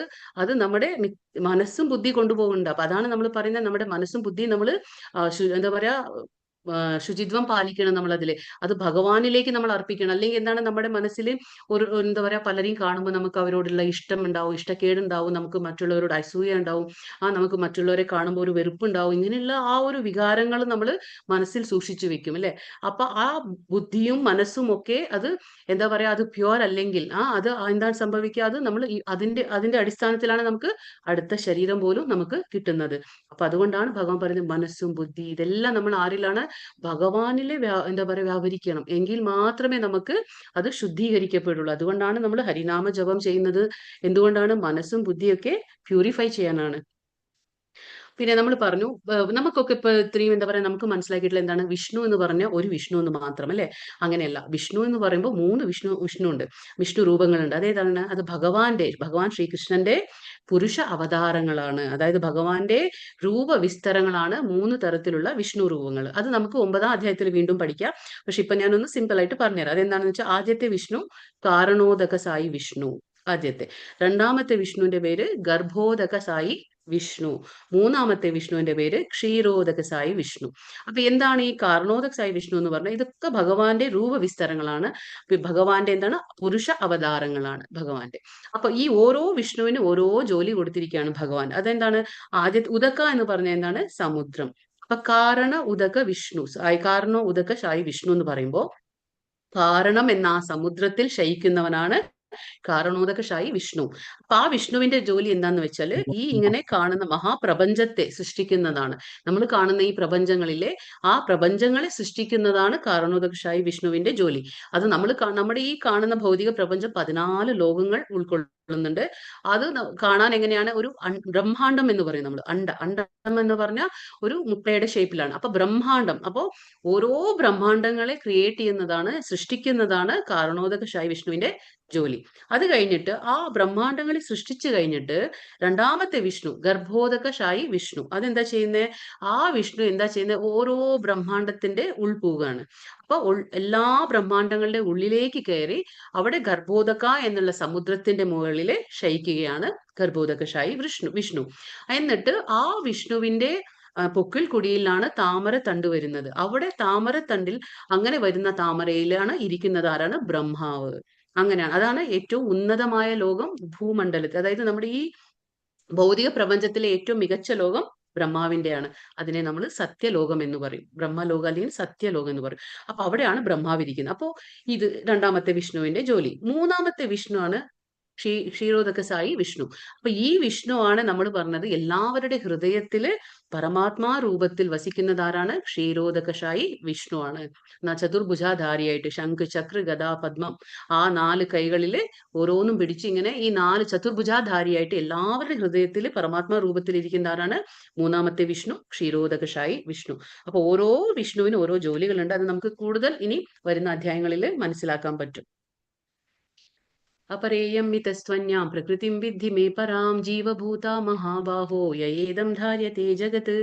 ഇവയ്ക്ക് പുറമെ ഹേ മഹാബാഹുവായ അർജുന, എനിക്ക് മറ്റൊരു ഉത്കൃഷ്ട ശക്തി കൂടി ഉണ്ട്. ഈ താഴ്ന്ന തരം ഭൗതിക പ്രകൃതിയുടെ വിഭവങ്ങളെ ചൂഷണം ചെയ്യുന്ന ജീവഗണങ്ങളാണിവ. അപ്പൊ നമുക്ക് ചിത്രത്തിൽ കാണാം എന്തൊക്കെയുണ്ട്. ആനയെ കാണുന്നുണ്ട്, ജിറാഫ് കാണുന്നുണ്ട്, അല്ലെ, സിംഹത്തെ കാണുന്നുണ്ട്, മനുഷ്യന്മാരെ കാണുന്നുണ്ട്. അപ്പൊ എല്ലാം നമ്മൾ പറഞ്ഞില്ലേ 84 ലക്ഷം ജീവജാലങ്ങളെ ഭഗവാൻ സൃഷ്ടിച്ചു. അപ്പൊ ഈ എല്ലാ 84 ലക്ഷം ജീവജാലങ്ങൾ എന്താന്ന് പറയുന്നത്? ഉത്കൃഷ്ട ശക്തി ഭഗവാൻ. അപ്പൊ ഭഗവാന്റെ ഉത്കൃഷ്ട ശക്തിയാണ് നമ്മളൊക്കെ ജീവജാലങ്ങൾ. പക്ഷേ നമ്മൾ പറഞ്ഞു ഭൗതിക പ്രകൃതി എന്താണ്? ഈ ആകാശം, വായു, ജലം, ഭൂമി, അഗ്നി എന്നൊക്കെ പറഞ്ഞു നമ്മൾ. ഇതൊക്കെ ജഡവസ്തുക്കളാണ്. അപ്പൊ നമ്മൾ ഒരു കുതിരയുടെ പിക്ചർ കണ്ടില്ലേ? നമ്മൾ ആ ചാപ്റ്ററിൽ നമ്മൾ കുതിരയുടെ പിക്ചർ കണ്ടു. അതിലെന്താ നമ്മൾ മനസ്സിലാക്കിയേ? അതിൽ ഭഗവാൻ പറയുന്നുണ്ട് ജഡവസ്തുക്കളെക്കാൾ ശ്രേഷ്ഠമായത് എന്താണ്? ഇന്ദ്രിയങ്ങൾ. ഇന്ദ്രിയങ്ങളെക്കാൾ ശ്രേഷ്ഠമായത് മനസ്സ്. മനസ്സിനേക്കാൾ ശ്രേഷ്ഠമായത് ബുദ്ധി. ബുദ്ധിയേക്കാൾ ശ്രേഷ്ഠമായത് ആത്മാവ്. ഇങ്ങനെ ഭഗവാൻ പറഞ്ഞു തരുന്നു. അപ്പൊ അതാണ് പറയുന്നത് ജഡവസ്തുക്കൾ ഉണ്ട്. പക്ഷെ ആ ജഡവസ്തുക്കൾക്ക് തനിയെ ഒരു വാല്യൂ ഇല്ല. അതായത് തനിയെ പ്രവർത്തിക്കാൻ പറ്റില്ല. അതിന് തനിയെ നിലനിൽപ്പില്ല. ആ ജഡവസ്തുക്കളെ എന്താ പറയാ പ്രവർത്തനാശീലമാക്കണമെങ്കിൽ ആര് വേണം? അവിടെ ജീവജാലങ്ങൾ വേണം. അതായത് നമ്മുടെ ഈ ജീവാത്മാക്കൾ വേണം. കാരണം ജീവാത്മാക്കൾ എന്താണ് ഭഗവാൻ പറയുന്നു എനിക്ക് മറ്റൊരു ഉത്കൃഷ്ട ശക്തി ഉണ്ട്. അതാണ് അത്. നമ്മൾ എന്താണ്? സുപ്പീരിയർ എനർജി എന്ന് പറയും. നമ്മൾ ഭഗവാന്റെ സുപ്പീരിയർ എനർജിയാണ്. പിന്നെ ഈ ഭൗതിക പ്രപഞ്ചം എന്താണ്? അത് താഴ്ന്ന ശക്തിയാണ്, അധമ ശക്തി എന്ന് പറയും. നമ്മൾ എന്താണ്? ഉത്കൃഷ്ട ശക്തിയാണെങ്കിൽ, ജീവാത്മാക്കൾ ഉത്കൃഷ്ട ശക്തിയാണെങ്കിൽ താഴ്ന്ന ശക്തി ഏതാണ്? ഭൗതിക പ്രകൃതി. ഭഗവാന്റെ ആ ഭൗതിക പ്രകൃതി എന്താണ്? താഴ്ന്ന ശക്തിയാണ്. അപ്പോ ഭൗതിക പ്രകൃതിക്ക് തനിയെ സ്വയം പ്രവർത്തിക്കാൻ കഴിയില്ല. അതിന് സ്വയം നിലനിൽപ്പില്ല. അതിന് ഈ ഉത്കൃഷ്ട ശക്തി വേണം. അതിനെ പ്രവർത്തനാശീലമാക്കണമെങ്കിൽ ജീവാത്മാവിന്റെ സഹായത്തോടെയാണ് ഈ ഭൗതിക പ്രകൃതി എന്താ പറയുക പ്രവർത്തനാശീലമാകുന്നത്. അത് നമ്മൾ മനസ്സിലാക്കണം. അപ്പൊ ഈ രണ്ടും തന്നെ ഭഗവാന്റെ അധീനതയിലാണ്. ഏത്? ഉത്കൃഷ്ട ശക്തിയാവട്ടെ, ഈ അധമ ശക്തിയ ഭൗതിക പ്രപഞ്ചമാവട്ടെ, രണ്ടും ആരുടെ അധീനതയിലാണ്? ഭഗവാന്റെ അധീനതയിലാണ്. ഭഗവാൻ എല്ലാത്തിന്റെയും അധീപനാണ്. അത് നമ്മൾ മനസ്സിലാക്കണം. മത്ത ഇത് പലതരമല്ല, പരതരം. മത്ത പരതരം നാന്യത് കിഞ്ചിദസ്തി ധനഞ്ജയ മയി സർവമിതം പ്രോതം സൂത്രേ മണിഗണ ഇവ. ഹേ ധനഞ്ജയ, എന്നേക്കാൾ ശ്രേഷ്ഠമായൊരു സത്യമില്ല. മുത്തുകൾ നൂലിന്മേൽ എന്ന പോലെ സർവവും എന്നിൽ ഇണക്കി കോർക്കപ്പെട്ടിരിക്കുന്നു. അപ്പൊ ഇവിടെ ഭഗവാൻ ഉപമ കൊടുക്കാണ്. അതേപോലെ ഭഗവാൻ ഒരു പരമസത്യം നമുക്ക് മനസ്സിലാക്കി തരാണ്. ഈ ശ്ലോകമാണ് ഭഗവാൻ പറയുന്നത്. എന്താ പറയുന്നത്? വളരെ ഇമ്പോർട്ടന്റ് ആയിട്ടുള്ള ശ്ലോകമാണിത്. ഇതിൽ ഭഗവാൻ പറഞ്ഞു മനസ്സിലാക്കി തരാണ്. അതായത് എന്നേക്കാൾ ശ്രേഷ്ഠമായതൊന്നും തന്നെ ഇല്ല, എനിക്ക് മുകളിൽ ഒന്നും ഇല്ല, എന്നേക്കാൾ മികച്ച ഒരു സത്യം ഇല്ല എന്ന് ഭഗവാൻ ഇവിടെ പറയാണത്. എന്നേക്കാൾ ശ്രേഷ്ഠമായ ഒരു സത്യമില്ല, തുല്യമായതും ഇല്ല. ഭഗവാന് തുല്യമായിട്ടോ ഭഗവാന് ശ്രേഷ്ഠമായിട്ടോ ഒരു സത്യം ഇവിടെ ഇല്ല. അത് ഭഗവാൻ പറഞ്ഞതാണ്. എങ്ങനെയാണ് ഉപമ കൊടുക്കുന്ന ഭഗവാൻ? നൂലിന്മേൽ എന്ന പോലെ, അതായത് മുത്തുകൾ നൂലിന്മേൽ എന്ന പോലെ. എങ്ങനെയാണ് ഇതെല്ലാം ഭഗവാനിൽ ഇണക്കി കോർക്കപ്പെട്ടിരിക്കുന്നു. ഇപ്പൊ നമുക്ക് ഈ മാല കാണുമ്പോൾ ഈ മാലയിൽ എന്താ കാണാൻ കഴിയുക? നമുക്ക് ആ മുത്തുകൾ കാണാം അല്ലെ, അടുത്തടുത്ത് ഇങ്ങനെ കോർക്കപ്പെട്ടിരിക്കുന്നു. പക്ഷെ ഇത് കാണുമ്പോൾ നമുക്ക് അത് എന്തിന്റെ സഹായത്താലാണ് ഇത് കോർക്കപ്പെട്ടിരിക്കുന്നത്? നൂലിന്റെ സഹായത്താൽ അല്ലെ. പക്ഷെ നമുക്ക് ആ മാല കാണുമ്പോൾ നൂല് കാണുന്നുണ്ടോ? കാണില്ല. പക്ഷെ എന്നാ നൂലില്ലേ? നൂലുണ്ട്. അപ്പൊ ആ നൂലിന്റെ സഹായത്താലാണ് ഈ മാല, മുത്തുകൾ ഇങ്ങനെ കോർക്കപ്പെട്ടിരിക്കുന്നത്. പക്ഷെ അതേപോലെയാണ് ഭഗവാന്റെ സഹായമില്ലെങ്കിൽ നമുക്കൊന്നും തന്നെ ഇവിടെ നിലനിൽപ്പില്ല, ഒന്നിനും നിലനിൽപ്പില്ല. പക്ഷെ നമുക്ക് ഇന്ന് ഭഗവാനെ കാണാൻ പറ്റുമോ? ഭഗവാനെ കാണാൻ പറ്റില്ല. അപ്പൊ ഇങ്ങനെ കോർക്കപ്പെട്ടിരിക്കുന്ന ഈ മുത്തുമാല, ആ നൂല് കട്ടായി കഴിഞ്ഞാൽ എന്താണ്? എല്ലാ മുത്തുകളും ചിതറി അല്ലെ, പല സ്ഥലത്തേക്കും തെറിച്ചു പോകും അല്ലെ. അതേപോലെയാണ് ഭഗവാൻ ഇല്ലെങ്കിൽ നമുക്ക് ആർക്കും തന്നെ, അത് ഭൗതിക പ്രകൃതി ആയിക്കോട്ടെ, അത് ജീവാത്മാക്കളായിക്കോട്ടെ, അത് ഉത്കൃഷ്ട ശക്തി ആയിക്കോട്ടെ, അധമ ശക്തി ആയിക്കോട്ടെ, ഒന്നിനും തന്നെ പ്രവർത്തിക്കാൻ കഴിയില്ല. നമുക്ക് പ്രവർത്തിക്കണമെങ്കിൽ നമ്മുടെ പിന്നിൽ ആരാണ്? ഭഗവാനുണ്ട്. അപ്പൊ നിയന്താവാണ് ഭഗവാൻ. എന്താണ്? നിയന്താവാണ്, ഭഗവാനുണ്ട്. അപ്പൊ ഭഗവാൻ കാരണമാണ് നമുക്കെല്ലാം പ്രവർത്തിക്കാൻ പറ്റുന്നത്. ഭഗവാൻ നമ്മുടെ ആ എല്ലാ എന്താ പറയാ, എല്ലാത്തിനെയും നിയന്ത്രിക്കുന്ന ആളാണ് ഭഗവാൻ. അപ്പൊ ഭഗവാൻ പറഞ്ഞു, ഭഗവാനെ കാണില്ല, പക്ഷെ എല്ലാം ഭഗവാനിൽ നിന്ന് ഉണ്ടായിട്ടുള്ളതാണ്. അപ്പൊ അങ്ങനെയാണ് ഭഗവാൻ ഒരു ഉപമ കൊടുക്കുകയാണ്. ഇപ്പൊ ഇന്ദ്രിയങ്ങളിൽ വെച്ച് നമുക്ക് കണ്ണുണ്ട് അല്ലെ, പക്ഷെ നമുക്ക് നമ്മുടെ കണ്ണിനെ കാണാൻ പറ്റുമോ? ഇല്ല. നമുക്കൊരു കണ്ണാടി വേണം അല്ലെ, നമ്മുടെ കണ്ണിനെ തന്നെ കാണാം. പക്ഷെ നമ്മുടെ കണ്ണുകൊണ്ട് നമുക്ക് പലതും കാണാൻ പറ്റും അല്ലെ. നമ്മളിപ്പോ ഒരു വഴിയിൽ നടക്കുമ്പോൾ തന്നെ നമ്മുടെ അവിടെ കുഴിയുണ്ടോ ഇല്ലേ എന്നൊക്കെ കാണണമെങ്കിൽ നമ്മുടെ കണ്ണ് സഹായിക്കും നമ്മളെ. പക്ഷെ നമുക്കൊരു സ്പർശനം വേണമെങ്കിൽ എല്ലാത്തിനും നമ്മുടെ കണ്ണ് നമുക്ക് ആവശ്യമാണ്. പക്ഷേ കണ്ണിനെ നമുക്ക് സ്വയം കാണാൻ പറ്റില്ല, അതിനൊരു സഹായം വേണം. അതേപോലെ ഭഗവാനെ നമുക്ക് കാണാൻ പറ്റില്ല. ഭഗവാനെ കാണണമെങ്കിൽ നമുക്ക് എന്താണ്? എന്താ പറയാ, സാധുജനങ്ങളുടെ ആ സംസർഗം വേണം, ഗുരുക്കന്മാരുടെ ആവശ്യമുണ്ട്.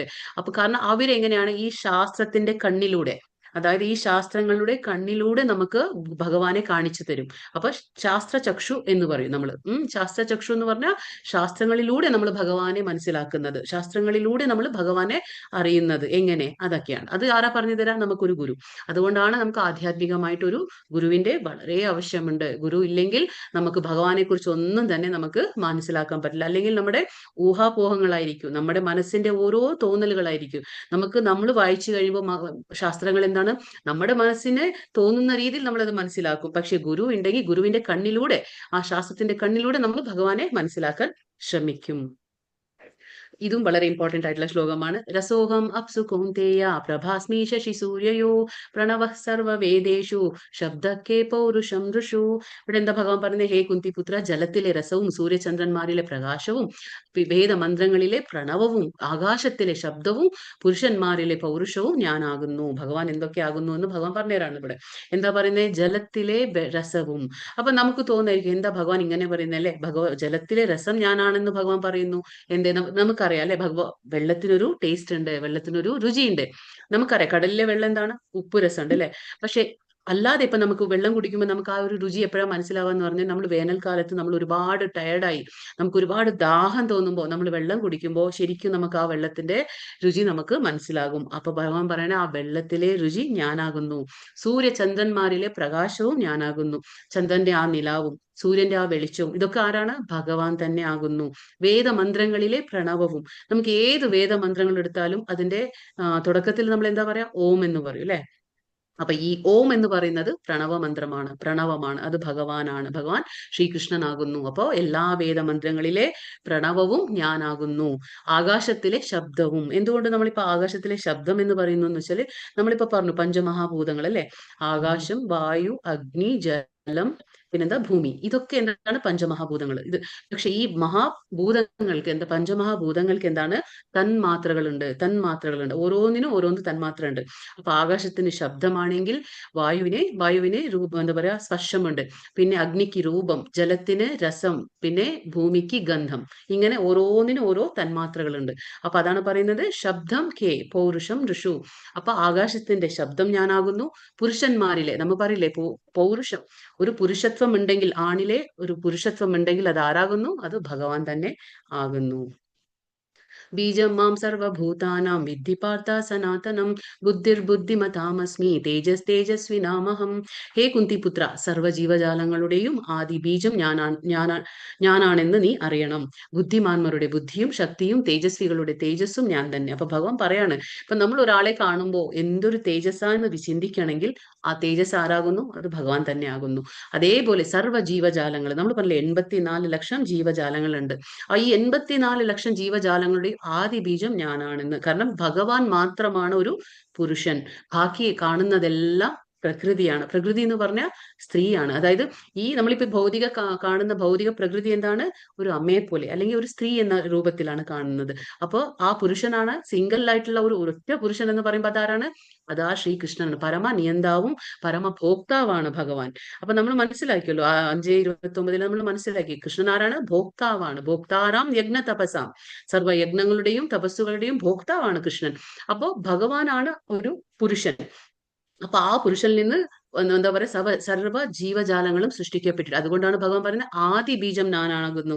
ബുദ്ധിമാന്മാരുടെ ബുദ്ധിയും. നമുക്ക് ഒരാളെ കാണുമ്പോൾ എന്തൊരു ബുദ്ധിയാണ്, അദ്ദേഹത്തിന് എന്തൊരു ഇന്റലിജൻസ് ആണെന്നൊക്കെ നമ്മൾ പറയുകയാണെങ്കിൽ അതൊക്കെ ആരാണ്? അത് ഭഗവാനാണ്.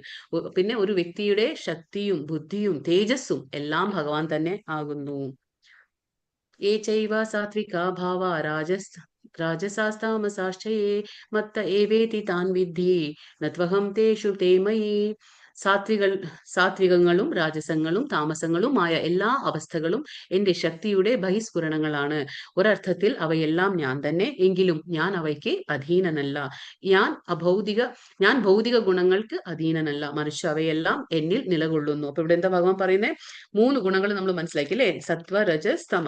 അപ്പൊ സത്വ രജസ് തമ ഗുണങ്ങൾ ഭഗവാൻ പറയാണ് എല്ലാം എന്റെ ശക്തിയിൽ നിന്ന് വരുന്നത്. ഇതെല്ലാം ഈ ഞാൻ തന്നെ ആകുന്നു, എങ്കിലും ഞാൻ ഇതിനൊന്നും അധീനനല്ല. ഭഗവാൻ തന്നെ സൃഷ്ടിച്ചതാണ്. ഇപ്പൊ നമ്മൾ പറഞ്ഞില്ലേ, ഒരു രാജാവ് നിയമം കൊണ്ടുവരുമ്പോൾ അത് രാജ്യത്തിലെ പ്രജകൾക്കാണ്, അത് രാജാവിനെ ബാധിക്കുന്നില്ല. അതേപോലെ ഭഗവാൻ 3 ഗുണങ്ങളെ സൃഷ്ടിച്ചു. ആ 3 ഗുണങ്ങൾ സൃഷ്ടിച്ചത് ആർക്ക് വേണ്ടിയിട്ടാണ്? നമുക്ക് വേണ്ടിയിട്ടാണ്. നമുക്കിവിടെ ഭൗതിക പ്രപഞ്ചത്തിൽ നമ്മൾ കർമ്മരഹിതരായിട്ട് നമുക്ക് ഇരിക്കാൻ കഴിയില്ല, കർമ്മം ചെയ്തുകൊണ്ടേയിരിക്കണം. പക്ഷെ കർമ്മം എങ്ങനെ ചെയ്യണം അത് നമുക്ക് വിട്ടതാണ്. അതൊരു സ്വാതന്ത്ര്യം ഭഗവാൻ നമുക്ക് തന്നിട്ടുണ്ട്. അത് നമ്മൾ ഏത് ഗുണത്തിലാണോ അതനുസരിച്ചായിരിക്കും നമ്മുടെ കർമ്മങ്ങളും പ്രവൃത്തികളും. അപ്പൊ 3 ഗുണങ്ങളും ഭഗവാൻ തന്നെയാകുന്നു. ഒരർത്ഥത്തിൽ ഭഗവാൻ പറയുന്നു ഇതൊക്കെ എന്റെ ശക്തിയുടെ ബഹിസ്ഫുരണങ്ങളാണ്, ഒരർത്ഥത്തിൽ അവയെല്ലാം ഞാൻ തന്നെ. ഈ ഗുണങ്ങളൊക്കെ ആരാകുന്നു? ഭഗവാൻ തന്നെ ആകുന്നു. എങ്കിലും ഞാൻ അവയ്ക്ക് അധീനനല്ല. ഭഗവാൻ സൃഷ്ടിച്ചു എങ്കിലും ഭഗവാൻ അതിന് അധീനനല്ല, അധീപനാണ്. ഭഗവാൻ അതിന്റെ അധീപനാണ്. ഞാൻ ഭൗതിക ഗുണങ്ങൾക്ക് അധീനനാകുന്നില്ല, മറിച്ച് അവയെല്ലാം എന്നിൽ നിലകൊള്ളുന്നു. ഇതൊക്കെ ആരാണ്? ഭഗവാനാണ്. എല്ലാത്തിന്റെയും സ്രോതസ്സും ഉറവിടമാരാണ്? ഭഗവാനാണ്. അപ്പൊ എല്ലാം എവിടെ നിന്നാണോ വന്നത്? ഭഗവാനിൽ നിന്നാണ്. അപ്പൊ അതെല്ലാം എവിടെയാണ് നിലകൊള്ളുന്നത്? ഭഗവാനിൽ തന്നെയാണ് നിലകൊള്ളുന്നതെന്ന് ഭഗവാൻ പറഞ്ഞു തരാണ്. പക്ഷെ മായാവതികൾ നമ്മൾ പറഞ്ഞില്ലേ, അതായത് ഭഗവാന്റെ ആ ഒരു എന്താ പറയാ നമ്മൾ പറഞ്ഞില്ലേ ജ്യോതിസ്, ഭഗവാന്റെ ശരീരത്തിൽ നിന്ന് വരുന്ന ആ വെളിച്ചത്തിലേക്ക് ലയിക്കുന്ന ആൾക്കാർ, അതായത് മായാവതികൾ. ആ മായാവത സന്യാസിയെ കുറിച്ച് നമ്മൾ പറഞ്ഞു. അവരെന്താ പറയുന്നത്?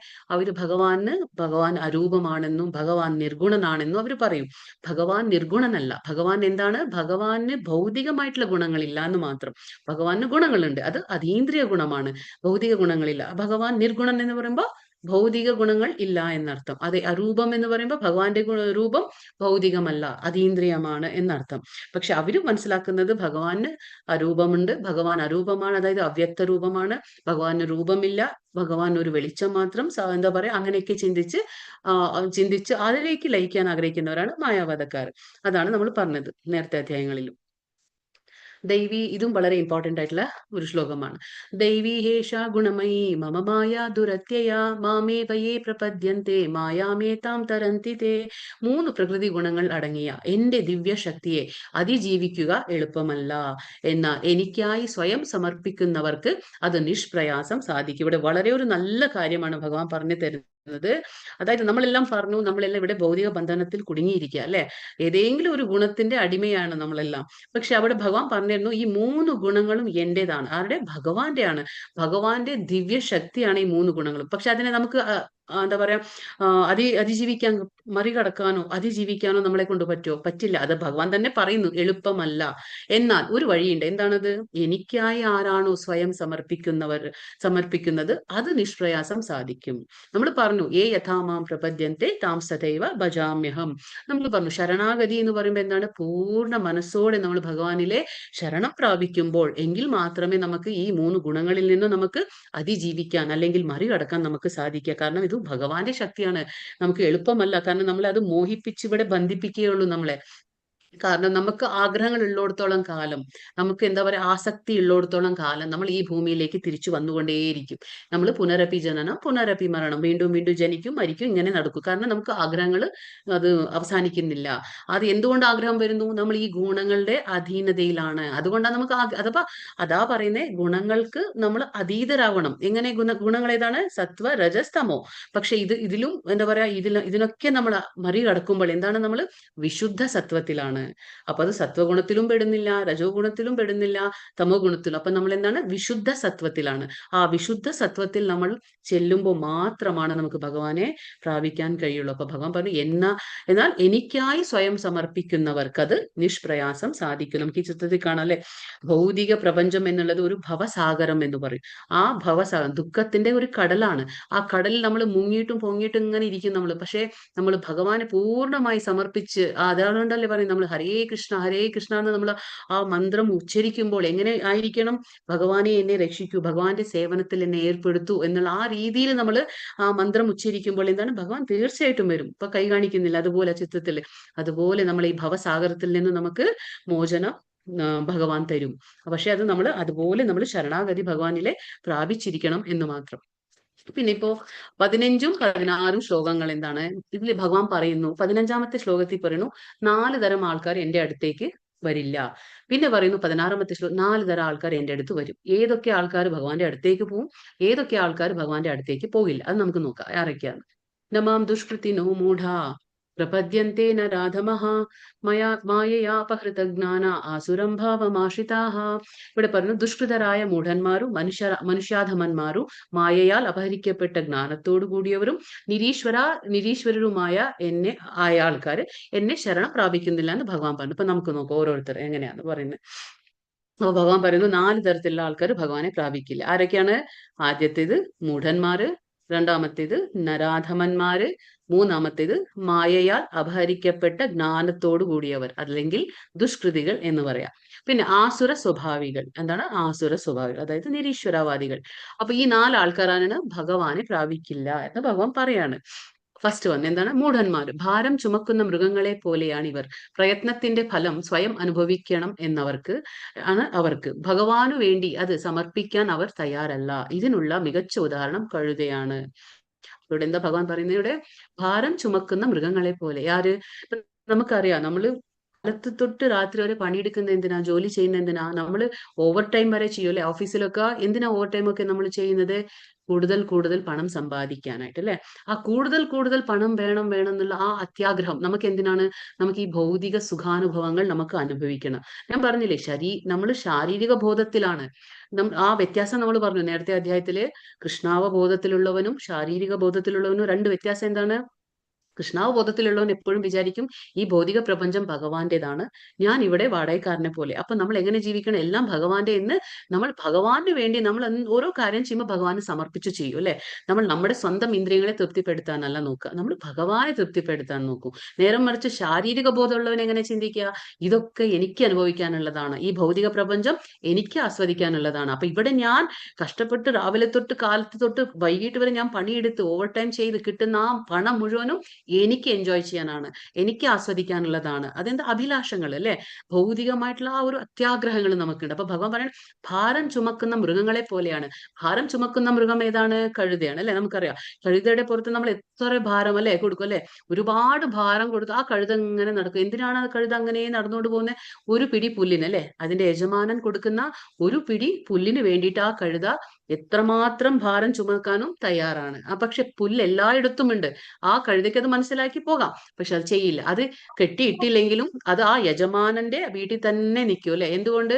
ഒരു പിടി പുല്ലിന് വേണ്ടിയിട്ട് എത്ര വേണേലും ഭാരം ചുമക്കാം. അതുപോലെയാണ് ചില ആൾക്കാർ എന്ന് ഭഗവാൻ പറയുന്നത് ഇവിടെ. ഭാരം ചുമക്കും, എല്ലാം ചെയ്യും. എന്തുകൊണ്ടാണ്? പ്രയത്നത്തിന്റെ ഫലം ഞാൻ കഷ്ടപ്പെടുന്നു, ഞാൻ ജോലിക്ക് പോകുന്നു, ഞാൻ സമ്പാദിക്കുന്നു, അത് എനിക്കുള്ളതാ.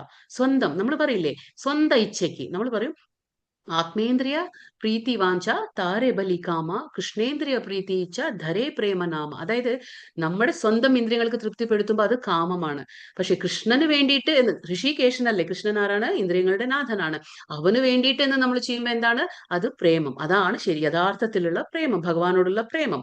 അപ്പൊ നമ്മൾ എന്താ ചെയ്യുന്നത്? ഞാൻ സമ്പാദിക്കുന്നു, ഞാൻ കൊണ്ടുവരുന്നു, അത് എനിക്ക് കഴിക്കാനുള്ളതാ എനിക്ക്. പക്ഷെ നേരെ മറിച്ച് നമ്മൾ എല്ലാം ജോലി ചെയ്യണം, ചെയ്യേണ്ടെന്നല്ല, ജോലിക്ക് പോകണം, നമ്മൾ പണം സമ്പാദിക്കുന്നു, എല്ലാം കൊണ്ടുവരുന്നു. പക്ഷെ അമിതമായ ആഗ്രഹങ്ങൾ പാടില്ല. എത്രയാണോ ഭഗവാൻ ഓരോ കോട്ട തന്നിട്ടുണ്ട്, അതിനനുസരിച്ച് സമാധാനത്തോടെ നമുക്ക് എന്താണോ ഭഗവാൻ തന്നിട്ടുള്ളത് അതിൽ തൃപ്തിയായി നമ്മൾ ചെയ്യുമ്പോൾ നമ്മളെല്ലാം ഭഗവാന് സമർപ്പിക്കും. നമ്മൾ പറഞ്ഞില്ലേ, ഭക്ഷണം പാചകം ചെയ്ത് നമ്മൾ ഭഗവാന് കൊടുക്കുന്നു. അപ്പൊ എന്തായത്? പ്രസാദമായി തരുന്നു ഭഗവാൻ നമുക്ക്. അതിലെ പാപങ്ങളൊക്കെ ഭഗവാൻ എടുത്തിട്ട് നമുക്കത് പ്രസാദ രൂപത്തിൽ തരുന്നു. അപ്പൊ അങ്ങനെയൊക്കെയാണ് നമ്മൾ ജീവിക്കേണ്ടത്. അതാണ് മൂഢന്മാർ, വിഡ്ഢികൾ. മൂഢന്മാർ എന്ന് പറഞ്ഞാൽ വിഡ്ഢികൾ എന്ന് പറയണം. നരാധമന്മാർ, നര എന്ന് പറഞ്ഞ മനുഷ്യരാണ്, അധമൻ ഏറ്റവും താണവൻ, മനുഷ്യന്മാരിൽ ഏറ്റവും താണത് സ്വഭാവത്തിൽ. നരാധമൻ എന്ന് പറഞ്ഞാല് നരൻ എന്നാൽ മനുഷ്യൻ, അധമൻ എന്നാൽ താണവനും. ഭഗവത്ഗീത ശ്രവണം കൊണ്ട് നരാധമന്മാർക്ക് പോലും മുക്തി നേടാം. പക്ഷേ നിർഭാഗ്യവശാൽ ഇത് കേൾക്കാൻ പോലും അവർ വിസമ്മതിക്കുന്നു. ഇപ്പൊ നമ്മളിപ്പോ ഒരു ക്ലാസിന്റെ ഭഗവത്ഗീത എന്ന് പറഞ്ഞാൽ എത്ര പേർക്ക് ഇഷ്ടം തോന്നും അല്ലെ? വരില്ല. അവർ വിചാരിക്കും എന്തിനാ ഞാൻ 1 മണിക്കൂർ കളയുന്നേ അല്ലെ? പക്ഷെ അവർ ചിന്തിക്കുന്നില്ല, കലിയുഗത്തിലെ വേറെ ഒരു വഴിയുമില്ല. നമുക്ക് ഭഗവാനെ കുറിച്ച് മനസ്സിലാക്കാതെ ഒരു രക്ഷയില്ല. നമുക്ക് എങ്ങനെ മനസ്സിലാക്കാൻ പറ്റും ഭഗവാനെ കുറിച്ച്? സ്വയം മനസ്സിലാക്കുകയില്ല നമ്മൾ. പക്ഷെ മറ്റൊരാൾ പറഞ്ഞു തരും എന്ന് പറഞ്ഞല്ലോ, നമ്മൾ അതിനെ സമ്മതിക്കില്ല. അപ്പൊ അതാ പറയുന്നേ, ഭഗവത്ഗീത ശ്രവണം കൊണ്ട് നമുക്ക് വരും. നമ്മൾ കേട്ടു, ശ്രവണ മഹിമ ആദ്യത്തെ അധ്യായത്തിൽ നമ്മൾ കേട്ടു. വരും നമ്മൾ ശ്രവണം ചെയ്യുന്നത് പോലും പുണ്യകർമ്മമാണ്. അങ്ങനത്തെ നമ്മൾ ശ്രവണം ചെയ്യുമ്പോൾ നമുക്ക് എന്താ കിട്ടാം? മുക്തി വരെ നേടാൻ പറ്റും. നമ്മൾ പറഞ്ഞില്ലേ, നവവിധ ഭക്തി, 9 രീതിയിലുള്ള ഭക്തിയിലെ ശ്രവണം ആദ്യത്തെ ചവിട്ടുപടിയാണ്. അത് മാത്രം ചെയ്തുകൊണ്ടും നമുക്ക് ഭഗവാനെ പ്രാപിക്കാൻ പറ്റും. പക്ഷേ എങ്കിലും നിർഭാഗ്യവശാൽ ഇത് കേൾക്കാൻ പോലും ആർക്കും സമ്മതമല്ല, ആരും തയ്യാറല്ല. അതാണ് അത് പറയുന്നത്. രണ്ടാമത്തെ നരാധമൻ. പിന്നെ മൂന്നാമത് ദുഷ്കൃതികൾ, അതായത് മായയാൽ അപഹരിക്കപ്പെട്ട ജ്ഞാനം. ഇവർക്ക് എന്താന്ന് വെച്ചാൽ ജ്ഞാനമുണ്ട്. അതായത് നമ്മൾ പറഞ്ഞില്ലേ, 3 ഗുണങ്ങളുടെ അടിമയാണ് നമ്മളെല്ലാം. അതുകൊണ്ട് എന്താണ് നമ്മുടെ നമ്മുടെ ആ ജ്ഞാനം, ഭൗതികമായിട്ടുള്ള നമ്മുടെ ആ ജ്ഞാനം, ഈ മായ, അതായത് മായാശക്തി, ഭഗവാന്റെ മായാശക്തിയാണ്. നമ്മൾ പറഞ്ഞു അന്തരംഗ ശക്തി പറഞ്ഞ രാധാറാണി, ബാഹ്യശക്തി അതായത് മായാശക്തി എന്ന് പറയുമ്പോൾ ദുർഗാദേവി. അപ്പൊ ഈ മായാശക്തി നമ്മളെ ആ ജ്ഞാനത്തെ ആവരണം ചെയ്യും. അപ്പോഴെന്താണ്? നമുക്ക് ഭഗവാനെ പ്രാപിക്കാൻ എളുപ്പമല്ല. അപ്പൊ മായികമായ ഭൗതിക ശക്തിയാൽ അവരുടെ അർജിത ജ്ഞാനം എന്താണ്? അതെല്ലാം നഷ്ടപ്പെട്ടിരിക്കും. നമ്മൾ ഒരുപാട് ഭൗതികമായിട്ടുള്ള ജ്ഞാനം നേടിയിരിക്കും, പക്ഷെ അതെല്ലാം നഷ്ടപ്പെട്ടു പോകും. അങ്ങനെ മായാശക്തി അവരെ വഴി തെറ്റിക്കുകയാൽ അവർ എന്താണ്? ഭഗവാനെ അനുസരിക്കാതിരിക്കുകയും ചെയ്യുന്നു. അപ്പോൾ മായാശക്തി നമ്മളെ വഴി തെറ്റിക്കുകയാണ്. എന്തുകൊണ്ട്? നമുക്കറിയാം, ഉള്ളിൽ ഉറങ്ങിക്കിടക്കുകയാണ് ഭഗവാന്റെ അതീന്ദ്രിയ ജ്ഞാനം. പക്ഷേ നമ്മൾ അത് ഉണർത്തണമെങ്കിൽ നമുക്ക് എന്താണ്? ഭഗവാനെ കുറിച്ച് കേൾക്കണം, ഭക്തന്മാരുടെ സംഘത്തിലിരിക്കണം, എങ്കിൽ നമ്മൾ നാമജപം ചെയ്യണം. ഇങ്ങനെയൊക്കെ ചെയ്താൽ മാത്രമേ ആ ഉറങ്ങിക്കിടക്കുന്ന അതീന്ദ്രിയ ജ്ഞാനം പുറത്തേക്ക് വരുള്ളൂ, അത് വളരാൻ പറ്റുള്ളൂ. പക്ഷെ ഇതൊന്നും ചെയ്യില്ല. നമ്മൾ ഭൗതികമായിട്ട് ഒരുപാട് വിദ്യാഭ്യാസം നേടും, എന്നിട്ട് നമ്മൾ വിചാരിക്കും നമ്മളെല്ലാം മികച്ചതാണ്. അല്ല, നമ്മൾ എത്ര ഭൗതികമായിട്ട് വിദ്യാഭ്യാസം നേടിയാലും ഭഗവാനെ കുറിച്ച് മനസ്സിലായില്ലെങ്കിൽ നമ്മൾ എന്താ പറയാ, ഒരു തരത്തിലും നമ്മൾ ശ്രേഷ്ഠരാകുന്നില്ല. നമ്മൾക്കും ആ അനിമൽസിനും ഒരു വ്യത്യാസം ഉണ്ടാവില്ല. നമ്മൾ അവരിൽ നിന്നും കുറച്ച് വ്യത്യാസപ്പെടണമെങ്കിൽ നമുക്ക് ഭഗവാന്റെ കാര്യങ്ങൾ മനസ്സിലാവണം. നമ്മൾ തഥോ ബ്രഹ്മ ജിജ്ഞാസ, ഞാൻ എന്തിനിവിടെ വന്നു, എന്റെ ഉദ്ദേശ്യം എന്താ, മരിക്കും മുന്നേ ഞാൻ എന്ത് ചെയ്യണം, ഒക്കെ നമുക്ക് അറിഞ്ഞിരിക്കണം. അല്ലെങ്കിൽ എന്താണ്? നമ്മുടെ ആ ജ്ഞാനം, ആ മായ അപഹരിക്കും നമ്മുടെ. അപ്പൊ നമ്മൾ ഭഗവാനിൽ നിന്ന് ഒരുപാട് ദൂരെയാവും. അപ്പൊ ഇതിന് ഉദാഹരണം തത്വചിന്തകരാണ് പറയുന്നത്, കവികളെ പറയുന്നു, സാഹിത്യക്കാരെ പറയുന്നു, ശാസ്ത്രജ്ഞന്മാരെ പറയുന്നു. ഇതൊക്കെയാണ് ഉദാഹരണം പറയുന്നത്. പിന്നെ ആസുര സ്വഭാവികൾ ആരാണ്? അതായത് ആസുരം ഭാവമാശ്രിതർ എന്ന് പറഞ്ഞാൽ എന്താണ്? 4ാമത്തെ ദുഷ്കൃതികൾ. ഇവർ തികച്ചും നാസ്തികരാണ്. ഭഗവാനിലെ ഒട്ടും തന്നെ ഇവർക്ക് വിശ്വാസം ഉണ്ടാവില്ല. ഭഗവാന്റെ കാര്യത്തിലോ ഭഗവാൻ പറഞ്ഞു എന്ന് പറയുമ്പോഴോ ധർമ്മശാസ്ത്രങ്ങളിൽ അവർ വിശ്വസിക്കുന്നില്ല, ഭഗവാനിൽ അവർ വിശ്വസിക്കുന്നില്ല. ഇങ്ങനെ ഒരു അവര് എന്താ പറയാ, ഭഗവാന്റെ കാര്യത്തിൽ ഏതൊരു രീതിയിലും അവര് സഹകരിക്കില്ല. പറയുമ്പോഴും അവർ സമ്മതിക്കില്ല. അവർക്ക് ഒട്ടും തന്നെ ഇവിടെ ഭഗവാനിലെ വിശ്വാസം ഉണ്ടായിരിക്കില്ല. ഇപ്പൊ പറഞ്ഞു ഭഗവാൻ 4 തരം ആൾക്കാർ ആരാണ് എന്റെ അടുത്തേക്ക് വരുന്നത്. ഇത് കേൾക്കാം. ചതുർവിധ ഭജന്തെ മാം ജനാ സുകൃതിനോർജുന ആർത്തോ ജിജ്ഞാസുരർത്ഥാത്തി ജ്ഞാനീ ച ഭരതർഷഭ. ഹേ ഭരതകുലശ്രേഷ്ഠ, സുകൃതികളായ 4 കൂട്ടരാണ് എന്നെ ഭജിക്കുന്നത്. ആരൊക്കെയാണ്? 4 കൂട്ടരെ കാര്യം പറയുന്നത് ഭഗവാൻ. ദുഃഖിതൻ ആദ്യത്തേത്, രണ്ടാമത്തേത് ധനകാംക്ഷി, മൂന്നാമത്തേത് ജിജ്ഞാസു, നാലാമത്തേത് അതെ ദുഃഖിതൻ, ധനകാംക്ഷി, ജിജ്ഞാസു, നാലാമത്തേത് ജ്ഞാനി. ഈ 4 പേരാണ് ഭഗവാനെ പ്രാപിക്കുന്നത്. എന്താണ്? ദുഃഖിതൻ ഭഗവാന്റെ അടുത്തേക്ക് ചെല്ലും, ധനകാംക്ഷി, ജിജ്ഞാസു, ജ്ഞാനി. ഇപ്പൊ നമുക്ക് നോക്കാം. അപ്പൊ ഇവിടെ ചിത്രത്തിൽ ഇപ്പൊ ഓരോരുത്തരുടെ ഉദാഹരണം കൊടുത്തിരിക്കുകയാണ്. ഇപ്പൊ ആദ്യത്തെ ചിത്രത്തിൽ നമുക്ക് ഗജേന്ദ്ര കാണാം. ഗജേന്ദ്ര മോക്ഷം എന്ന് പറയും. അത് നമുക്ക് ഭാഗവതത്തിലെ കഥയുണ്ട്. അപ്പൊ ഗജേന്ദ്ര മോക്ഷം എന്ന് പറഞ്ഞാല് ഇപ്പൊ നമ്മൾ ഉദാഹരണം ഞാൻ പറഞ്ഞുതരാം. ഗജേന്ദ്രനും ഇവിടെ കാണുന്ന അടുത്ത ചിത്രത്തിൽ ദ്രൗപദി. അപ്പൊ ഗജേന്ദ്രനും ദ്രൗപദി ദുഃഖിതർക്കുള്ള ഉദാഹരണമാണ്. എന്താണ്? ദുഃഖിതർക്കുള്ള ഉദാഹരണം. പിന്നെ താഴത്തെ ചിത്രത്തില് ധ്രുവ മഹാരാജാവ്. ഇത് അടുത്ത ചിത്രത്തില് സുഗ്രീവൻ, ശ്രീരാമന്റെ കൂടെ കൈകോർത്ത് പിടിച്ചിരിക്കുന്നത് സുഗ്രീവൻ. അപ്പൊ ധ്രുവ മഹാരാജാവും സുഗ്രീവനും വന്നിട്ട് ധനകാംക്ഷി, അതിനുള്ള ഉദാഹരണം. പിന്നെ മുകളിലെ ചിത്രം ശുകദേവ്, അത് ഗർഭവതിയായിട്ടിരിക്കുന്നത് വ്യാസദേവന്റെ ഭാര്യയാണ് വാട്ടിക. അപ്പൊ ആ ഗർഭസ്ഥ ശിശു ആരാണ്? ശുക മഹർഷി. അപ്പൊ അത് ജ്ഞാനിക്കുള്ള ഉദാഹരണം. തൊട്ടപ്പുറത്തെ ചിത്രത്തില് പരീക്ഷിത് മഹാരാജാവ്, അത് പറഞ്ഞു കൊടുക്കുന്നത് ക്ലാസ് എടുക്കുക ശ്രീമദ് ഭാഗവതം പഠിപ്പിച്ചു കൊടുക്കാണ്. ആരാണ്? ശുകദേവൻ ഇരുന്നിട്ട് പരീക്ഷിത് മഹാരാജാവിന് ഉപദേശം കൊടുക്കാണ്, ഭാഗവതം പറഞ്ഞു കൊടുക്കാണ്. അപ്പൊ പരീക്ഷിത് മഹാരാജാവ് ജിജ്ഞാസുവിനുള്ള ഉദാഹരണം. താഴത്തെ ചിത്രത്തില് ഒരു നൈമിഷാരണ്യം എന്ന വനത്തിലെ ഒരുപാട് ഋഷി മുനികളെ നമുക്ക് കാണുന്നുണ്ട്. അവിടെ ആരാണ്? അവര് എന്താ പറയാ, ശൗനകാദി മുനികൾ എന്ന് പറയും. അവര് സൂത ഗോസ്വാമിയിൽ നിന്നും കേൾക്കുകയാണ്, ഭാഗവതം കേൾക്കാണ്. അപ്പൊ അവരൊക്കെ ആരാണ്? ജിജ്ഞാസുകൾക്കുള്ള ഉദാഹരണം. അപ്പൊ ഇതൊക്കെ ഞാൻ പറഞ്ഞു. അപ്പൊ എങ്ങനെയാണെന്ന് വെച്ചാൽ എന്താ പറയാ, ദുഃഖിതന്മാർക്ക് ഉള്ള ഉദാഹരണം ആരാണ്? ഗജേന്ദ്ര. അപ്പൊ ഗജേന്ദ്ര എന്തായിരുന്നു? പഴയ ജന്മത്തില്, കഴിഞ്ഞ ജന്മത്തില് ഗജേന്ദ്രൻ ഒരു രാജാവായിരുന്നു. ഇന്ദ്രദ്യുമ്ന എന്ന രാജാവായിരുന്നു. ആ രാജാവായിരിക്കുമ്പോൾ ഒരുപാട് കൃഷ്ണഭക്തി ചെയ്തിട്ട് മുഴുമിക്കാൻ പറ്റിയിട്ടില്ല. പക്ഷെ അതിനു മുന്നേ എന്താ ഉണ്ടാവുക വെച്ചാൽ, ഈ രാജാവ് കൃഷ്ണനെ കുറിച്ച് ഭഗവാനെ കുറിച്ച് ഇങ്ങനെ ധ്യാനിച്ചുകൊണ്ടിരിക്കുന്ന സമയത്ത് അവിടെ അഗസ്ത്യമുനി വരും. അഗസ്ത്യമുനി വരുമ്പോൾ നമുക്ക് സ്വാഭാവികമായിട്ട് നമുക്കറിയാം, വയസ്സിൽ മുതിർന്നവർ അല്ലെങ്കിൽ എന്താ പറയാ ഋഷിമുനികളൊക്കെ വരുമ്പോൾ നമ്മൾ എഴുന്നേറ്റ് നിൽക്കുക എന്നുള്ളത് ഒരു ആദരവാണ് അല്ലെ, അവരെ റെസ്പെക്ട് ചെയ്യണം നമ്മൾ. പക്ഷെ ഈ മുനി ധ്യാനിച്ചുകൊണ്ടിരുന്ന കാരണം എന്താണ്, ഈ രാജാവ് ധ്യാനിച്ചുകൊണ്ടിരുന്ന കാരണം ആ അഗസ്ത്യമുനി വന്നത് ശ്രദ്ധിച്ചില്ല. അപ്പൊ അഗസ്ത്യമുനിക്ക് വളരെയധികം ദേഷ്യം വരികയാണ്. അതായത് നീ മതം പിടിച്ച ഒരു ആനയെ പോലെയാണ് നീ ഇരിക്കുന്നത് എന്നും പറഞ്ഞ് നീ ഉടനടി ഒരു ആനയായി പോകുന്നു ശപിക്കുകയാണ്. ഇന്ദ്രദ്യുമ്ന മഹാരാജാവ് എന്തായി? ഒരു ആനയായി മാറി. അപ്പൊ ആനയാകുമ്പോൾ ഈ രാജാവ് എന്താ പറയാ, ആനയായി കഴിഞ്ഞു. ആനയായിട്ട് ഒരു വട്ടം എന്താ പറയാ, ഒരു വെള്ളം ദാഹിക്കുമ്പോൾ ഭാര്യയും മക്കളോട് കൂടി ആ ഒരു തടാകത്തിലേക്ക് പോവാണ്, വെള്ളം കുടിക്കാൻ പോവാണ്. അങ്ങനെ വെള്ളം കുടിക്കാൻ പോയിട്ട് ഭാര്യയും മക്കളും എല്ലാം വെള്ളം കുടിച്ച് അവര് മേലെ കരകയറി. പക്ഷെ ഈ ആന, അതായത് ഈ രാജാവ് എന്ത് ചെയ്തു? ആ വെള്ളത്തിൽ തന്നെ കളിച്ചുകൊണ്ടിരിക്കുകയായിരുന്നു. ആ വെള്ളത്തിൽ തന്നെ കളിച്ചുകൊണ്ടിരിക്കുമ്പോൾ ആ വെള്ളത്തിൽ തന്നെ എന്താ പറയാ, ഒരു ഉഹു എന്ന് പറഞ്ഞ ഒരു മുതലയുണ്ടായിരുന്നു. അതിനും ശാപം കിട്ടിയതാണ്. അതെങ്ങനെയാണെന്ന് വെച്ചാൽ, ഉഹു എന്ന് പറഞ്ഞ ഒരു ഗന്ധർവനാണ്, ഗന്ധർവ രാജാവായിരുന്നു. പക്ഷെ ആ ഗന്ധർവൻ എന്താ പറ്റിയ, അവിടെ ഒരു ശാപം മൂലം, അതായത് ഒരു ഋഷി വെള്ളത്തിലിരുന്ന് സന്ധ്യാവന്ദന ചെയ്യായിരുന്നു. ആ വെള്ളത്തിൽ സന്ധ്യാവന്ദന ചെയ്യുമ്പോൾ ഈ ഗന്ധർവൻ എന്ത് ചെയ്തു? വെള്ളത്തിന്റെ അടിയിൽ കൂടെ പോയിട്ട് ആ മുനിയുടെ കാല് പിടിച്ചു വലിക്കുകയായിരുന്നു. അപ്പൊ പറഞ്ഞു, നിനക്ക് ഇങ്ങനെ വെള്ളത്തിന്റെ ഉള്ളിൽ കടന്ന് ഇങ്ങനെ എന്താ പറയാ, മറ്റുള്ളവർ ഉപദ്രവിക്കാനാണ് നിനക്ക് ഇഷ്ടമെങ്കിൽ നീ ഒരു മുതലയായി മാറിക്കോ എന്ന് പറഞ്ഞ് അങ്ങനെ ശാപം കൊടുക്കണം. അങ്ങനെ ആ രാജാവ് ഗന്ധർവൻ മുതലയാവാണ്. അപ്പോ ഈ ആന വെള്ളത്തിൽ ഇങ്ങനെ കളിക്കുമ്പോൾ എന്താണ്, ആ ഉഹു എന്നുള്ള ആ മുതല വന്ന് ആനയുടെ കാല് പിടിക്കും.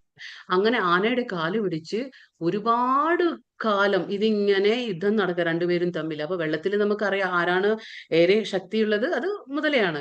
അപ്പൊ ആനയ്ക്ക് ഒന്നും തന്നെ ചെയ്യാൻ കഴിയുന്നില്ല. അപ്പൊ അവസാനം എന്താണ്, ഭഗവാൻ എത്രയായാലും ആ ഭക്തി, നമ്മൾ പറഞ്ഞില്ലേ നേഹാവിക്രമൻ ആശ്വസ്തി, അതായത് നമ്മൾ കുറച്ച് ഭക്തി ചെയ്തിട്ടുണ്ടെങ്കിലും നമുക്ക് പേടിക്കാനില്ല. അത് ഏത് ജന്മത്തിൽ നമ്മൾ എന്തൊരു മൃഗമായിക്കോട്ടെ, പക്ഷിയായിക്കോട്ടെ, എന്തായാലും ഭഗവാൻ നമുക്ക് എവിടെയെങ്കിലുമൊക്കെ ഓർമ്മശക്തി തരും. പക്ഷെ അത്രയ്ക്കും ഭക്തി ചെയ്ത ഒരു രാജാവായതുകൊണ്ട് ആ ആനയുടെ ശരീരത്തിലാണ് ഇപ്പൊ ആത്മാവ് രാജാവിന്റെ. പക്ഷെ എങ്കിലും ഭഗവാൻ ആ ഓർമ്മശക്തി കൊടുക്കാണ്. കഴിഞ്ഞ ജന്മത്തിലെ ആ ഭഗവാന് അനുഷ്ഠിച്ച എല്ലാ ഭക്തിയുത സേവനങ്ങളുടെയും ഓർമ്മ വരികയാണ് രാജാവിന് ആ ആനയുടെ ശരീരത്തിൽ. അപ്പൊ എന്താണ്, അത് ഗജേന്ദ്ര മോക്ഷം എന്ന് നമ്മളെല്ലാം കേട്ടിട്ടുണ്ടാവും. അപ്പൊ അങ്ങനെ ആ സ്തുതി ചെയ്യാണ്, ഭഗവാനെ സ്തുതി ചെയ്ത് അവസാനം എന്താണ്, അവിടെ ഒരു കുളത്തിലുള്ള ഒരു താമര പൂവിനെ എടുത്ത് ഭഗവാന് വേണ്ടിയിട്ട് മുകളിലേക്ക് കാണിച്ചു കൊടുക്കാണ്. അതായത് സമർപ്പിക്കുകയാണ് ഭഗവാന് വേണ്ടിയിട്ട്. അപ്പൊ എന്താ സംഭവിക്കുക? ഭഗവാൻ എന്ത് കൊടുത്താലും സ്നേഹത്തോടെ ഭഗവാൻ സ്വീകരിക്കും. ആ ഒരു പൂവ് മാത്രമാണ് അത് മുകളിലേക്ക് കാണിച്ചു കൊടുക്കും, താമരപ്പൂ.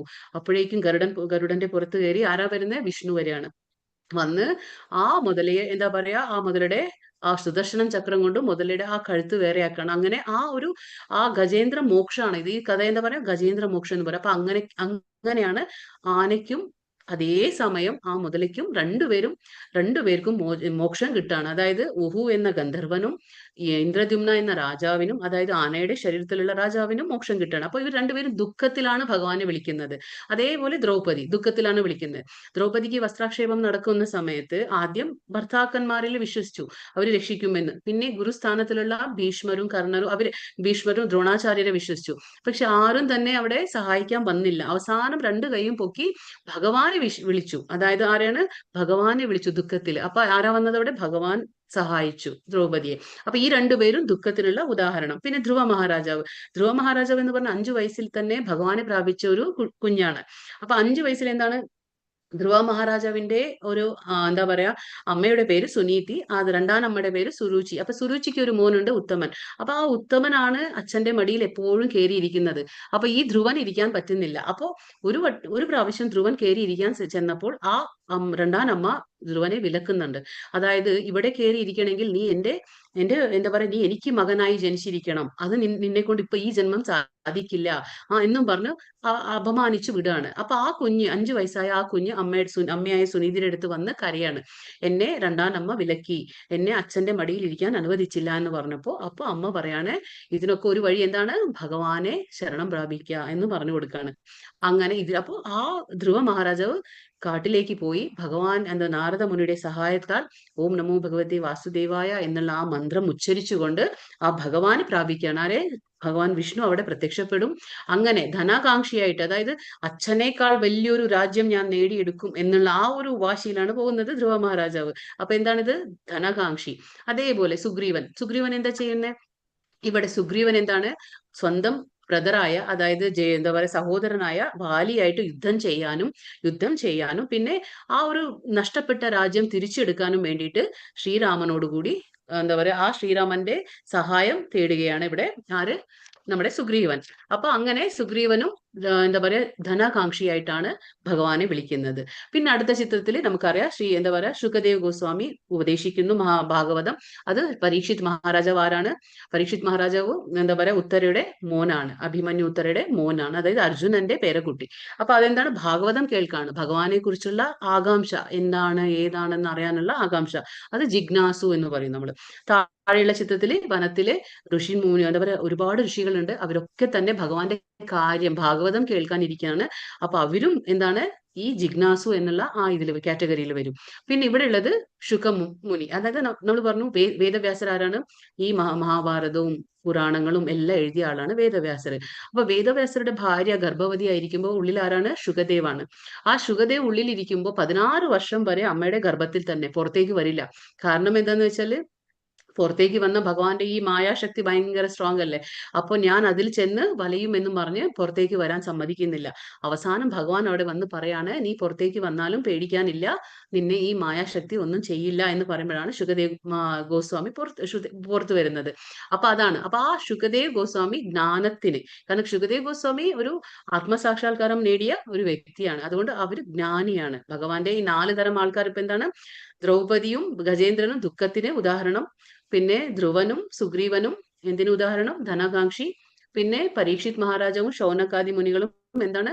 അവർ ജിജ്ഞാസുവിനുള്ള ഉദാഹരണമാണ്. ജ്ഞാനിക്കുള്ള ഉദാഹരണം ശുകമുനി. ബഹുനാം ജന്മനാമന്തെ ജ്ഞാനവാൻ മാം പ്രപദ്യത്തെ വാസുദേവ സർവമിതി സമഹാത്മാസു ദുർലഭ. അസംഖ്യ ജനന മരണങ്ങൾക്ക് ശേഷം ജ്ഞാനവാനായ വ്യക്തി സർവജ്ഞനാണ്, കാരണങ്ങൾക്ക് കാരണഭൂതനും സർവവ്യാപിയും എന്ന് മനസ്സിലാക്കി എന്നെ അവർ ശരണം പ്രാപിക്കുന്നു. അപ്രകാരമുള്ള മഹാത്മാക്കൾ വളരെ വിരളമാണ്. ഇപ്പോൾ പറയണേ, ഒരുപാട് ജന്മങ്ങൾ വേണം നമുക്ക് ഭഗവാനെ മനസ്സിലാക്കാൻ. ഒരു ജന്മം പോരാ, ഒരുപാട് ജന്മങ്ങൾക്ക് ശേഷമാണ് നമുക്ക് ഭഗവാൻ, അതായത് വാസുദേവ സർവമിതി, ഭഗവാൻ തന്നെ സർവവ്യാപിയാണെന്ന് മനസ്സിലാക്കാൻ. അതുകൊണ്ടാണ് നമ്മൾ ഇപ്പോ എന്താ പറയാ, പലരും പറയൂലേ, എന്തിനാണ് ഇത്രയും ചെറുപ്പത്തിലേ നമുക്ക് ഭഗവത്ഗീത ഭാഗവതം ഒക്കെ കേൾക്കുന്നത്, അതിനൊക്കെ ഇനി വയസ്സുണ്ട് എന്ന് പറയൂലേ. അങ്ങനെയല്ല, കാരണം പ്രഹ്ലാദ മഹാരാജാവ് പറയും 5 വയസ്സിൽ തന്നെ നമ്മൾ ഭക്തി തുടങ്ങണം ഭഗവാന്റെ. കാരണം നമുക്ക് മരണം എപ്പോൾ സംഭവിക്കുന്നു ആർക്കും തന്നെ പറയാൻ കഴിയില്ല. അങ്ങനെ വയസ്സായിട്ട് മാത്രം അല്ല മരണം വരുന്നത് അല്ലെ. നമുക്ക് ഇന്ന് ചെറുപ്പക്കാരെ കാണാം, ഇന്ന് കുഞ്ഞുങ്ങൾ മരണപ്പെടുന്നത് കാണുന്നുണ്ട്. അപ്പോൾ മരണത്തിനൊരു സമയമില്ല, മരണത്തിനൊരു പ്രായമില്ല, ഏത് സമയത്തും മരണം വരുന്നുണ്ട്. അപ്പൊ നമ്മൾ എന്താ ചെയ്യേണ്ടത്? നമ്മൾ എത്രയും പെട്ടെന്ന് നമ്മൾ ഭഗവാന്റെ കാര്യങ്ങൾ ഭക്തിയിലേക്ക് വരണം, ഭഗവാന്റെ കാര്യങ്ങൾ മനസ്സിലാക്കണം. അപ്പൊ അതാണ് ഭഗവാൻ പറയുന്നത്, അസംഖ്യ ജനന മരണങ്ങൾക്ക് ശേഷമാണ് നമുക്കറിയില്ല. ഭഗവാൻ പറഞ്ഞില്ലേ, എണ്ണമറ്റ ജന്മങ്ങൾ നിനക്കും എനിക്കും കഴിഞ്ഞു പോയിന്ന്. കാരണം നമുക്കറിയുന്നില്ല നമ്മൾ ഏതെല്ലാം ജന്മത്തിൽ എന്തെല്ലാം ആയിരുന്നു എന്ന് നമുക്കറിയില്ല. പക്ഷെ ഈ ജന്മത്തിൽ ആ സുഹൃതം ഭഗവാൻ നമുക്ക് തന്നിട്ടുണ്ടെങ്കിൽ അത് നമ്മൾ ന്യായമായ രീതിയിൽ നമ്മളത് ഉപയോഗപ്പെടുത്തണം. അല്ലെങ്കിൽ വീണ്ടും നമ്മൾ അടുത്ത ജന്മത്തിൽ എന്താവും എന്ന് നമുക്കറിയില്ല. അപ്പൊ ഭഗവാൻ പറഞ്ഞു, അങ്ങനെ ഒരുപാട് ജന്മങ്ങൾക്ക് ശേഷമാണ് ഒരു വ്യക്തി ഞാനാണ് എല്ലാത്തിനും വാസുദേവ സർവമിതി, ഞാനാണ് എല്ലാ സർവ കാരണങ്ങൾക്കും കാരണം എന്നും പിന്നെ സർവ്വവ്യാപിയാണ് എന്നും ഞാൻ മനസ്സിലാക്കുന്നതാണ്. ഈ ഒരുപാട് ജന്മങ്ങൾക്ക് ശേഷം ഭഗവാന്റെ ആ സുഹൃതം കൊണ്ട് നമ്മൾ ഒരുപാട് ജന്മങ്ങൾക്ക് ശേഷം നമ്മൾ ആർജിച്ച ആ സുഹൃതം കൊണ്ട് നമുക്ക് കിട്ടുന്ന ഒരു അവസരമാണ്. അപ്രകാരമുള്ള മഹാത്മാക്കൾ വളരെ വിരളമാണ്. ഭഗവാൻ എന്താ പറയണേ? അപ്രകാരമുള്ള ആൾക്കാർ വളരെ വിരളമാണെന്ന് ഭഗവാൻ പറഞ്ഞു കൊടുക്കുകയാണ്. കാമൈസ്തൈസ്തൈർഹൃതജ്ഞാന പ്രപദ്യന്തെ അന്യദേവതാഃ തം തം നിയമമാസ്ഥായ പ്രകൃത്യാ നിയതാ സ്വയാ. ഭൗതിക അഭിലാഷങ്ങളാൽ അപഹരിക്കപ്പെട്ട ജ്ഞാനത്തോടു കൂടിയവർ ദേവന്മാരെ ശരണം പ്രാപിക്കുന്നു. പ്രത്യേക നിയമങ്ങളും നിബന്ധനകളും അനുസരിച്ച് അവർ സ്വപ്രകൃതിയാൽ ദേവന്മാരെ ആരാധിക്കുന്നു. അപ്പൊ ഇവിടെ ഭഗവാൻ പറഞ്ഞിരുന്നു, ദേവന്മാരെ ആരൊക്കെയാണ് ആരാധിക്കുക? അതായത് ഭൗതിക അഭിലാഷങ്ങൾ, നമുക്ക് ഒരുപാട് ആഗ്രഹങ്ങളും അഭിലാഷങ്ങളും ഉണ്ടെങ്കിൽ നമ്മൾ ആരുടെ അടുത്ത് പോവും? ദേവന്മാരുടെ അടുത്ത് പോവും. പക്ഷെ ഈ ദേവന്മാരൊക്കെ ആരാണ്?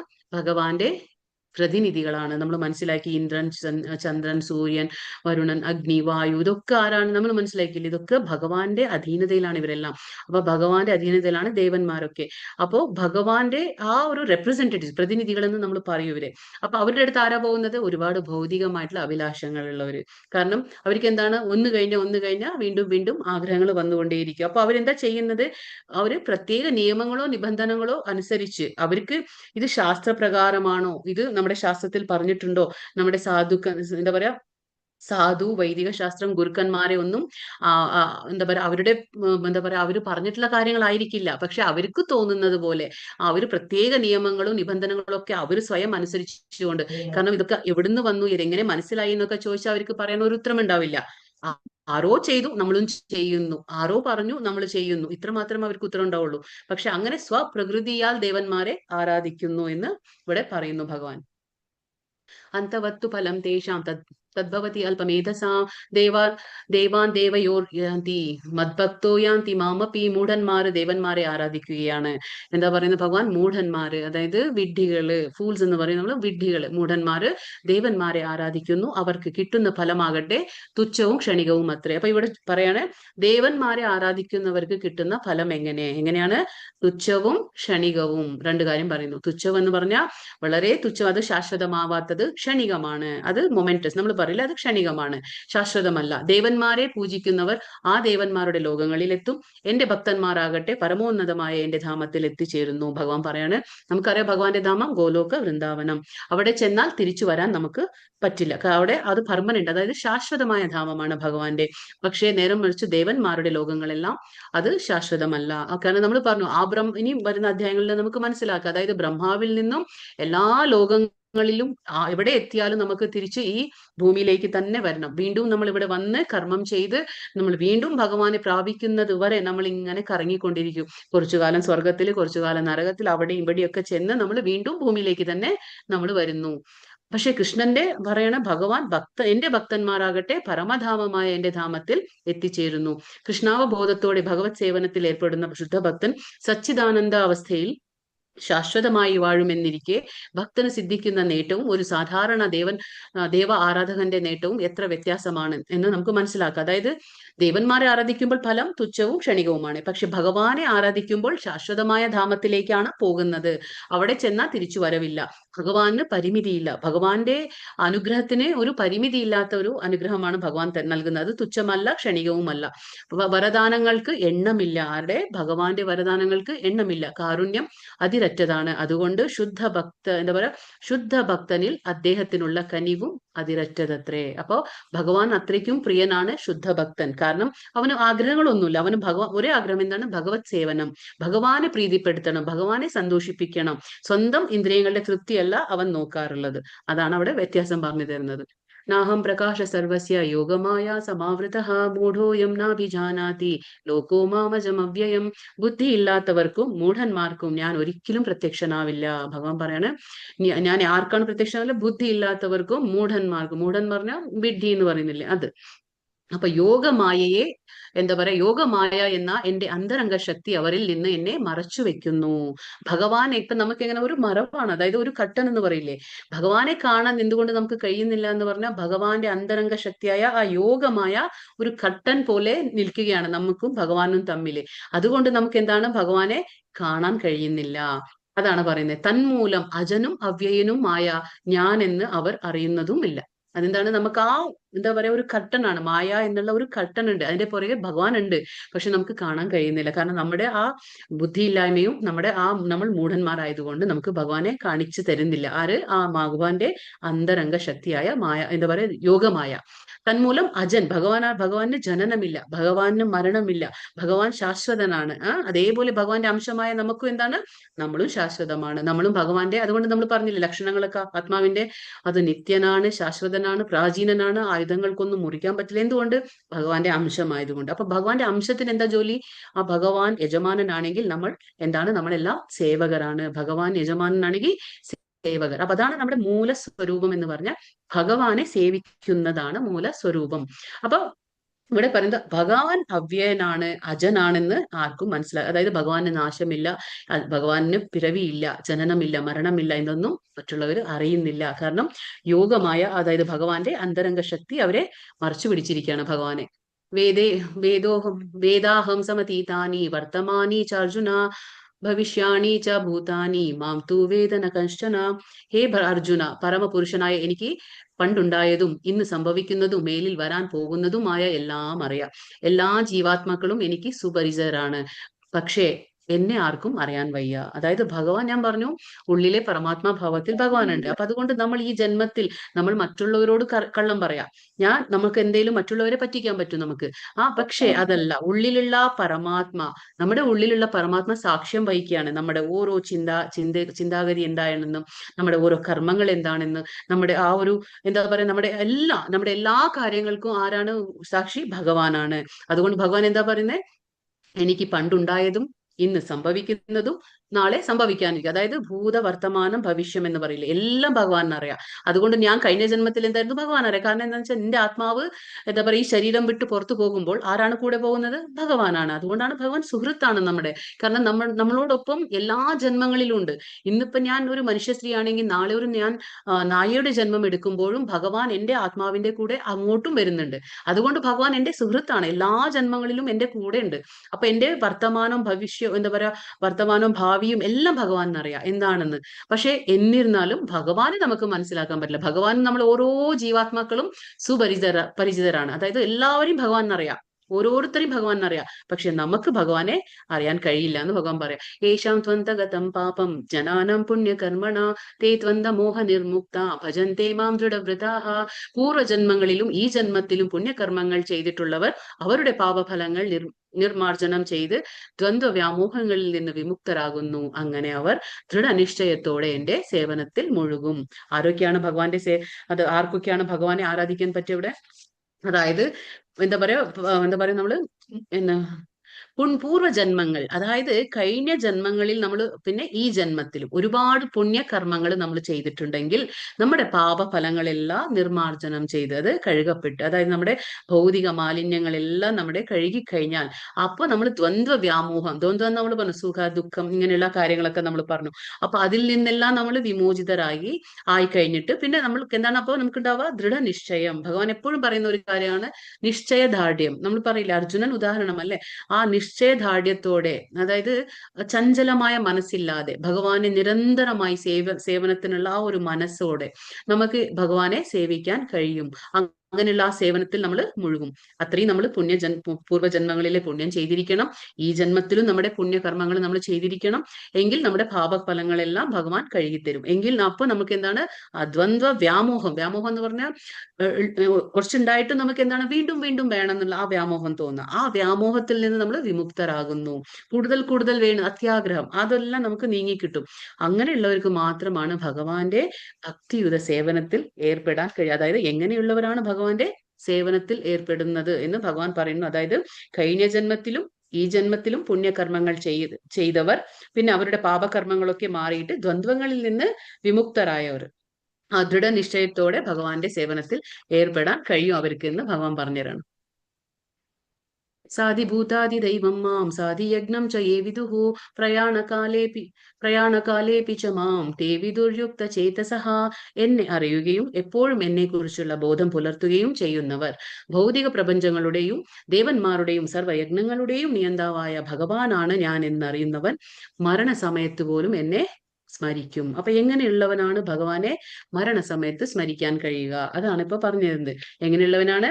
അതായത് എന്നെ അറിയുകയും, രണ്ടാമത്തേത് എന്നെ കുറിച്ചുള്ള ബോധം പുലർത്തുന്നവനും, പിന്നെ ഭൗതിക പ്രപഞ്ചം, ദേവന്മാര്, സർവയജ്ഞങ്ങൾ എല്ലാത്തിന്റെയും നിയന്താവ് ഭഗവാനാണെന്ന് അറിയുന്നവൻ മരണസമയത്ത് ഭഗവാനെ സ്മരിക്കാൻ കഴിയും. അപ്പൊ ഇതൊക്കെ അങ്ങനെയുള്ള ആൾക്കാണ് ഭഗവാനെ സ്മരിക്കാൻ കഴിയുക.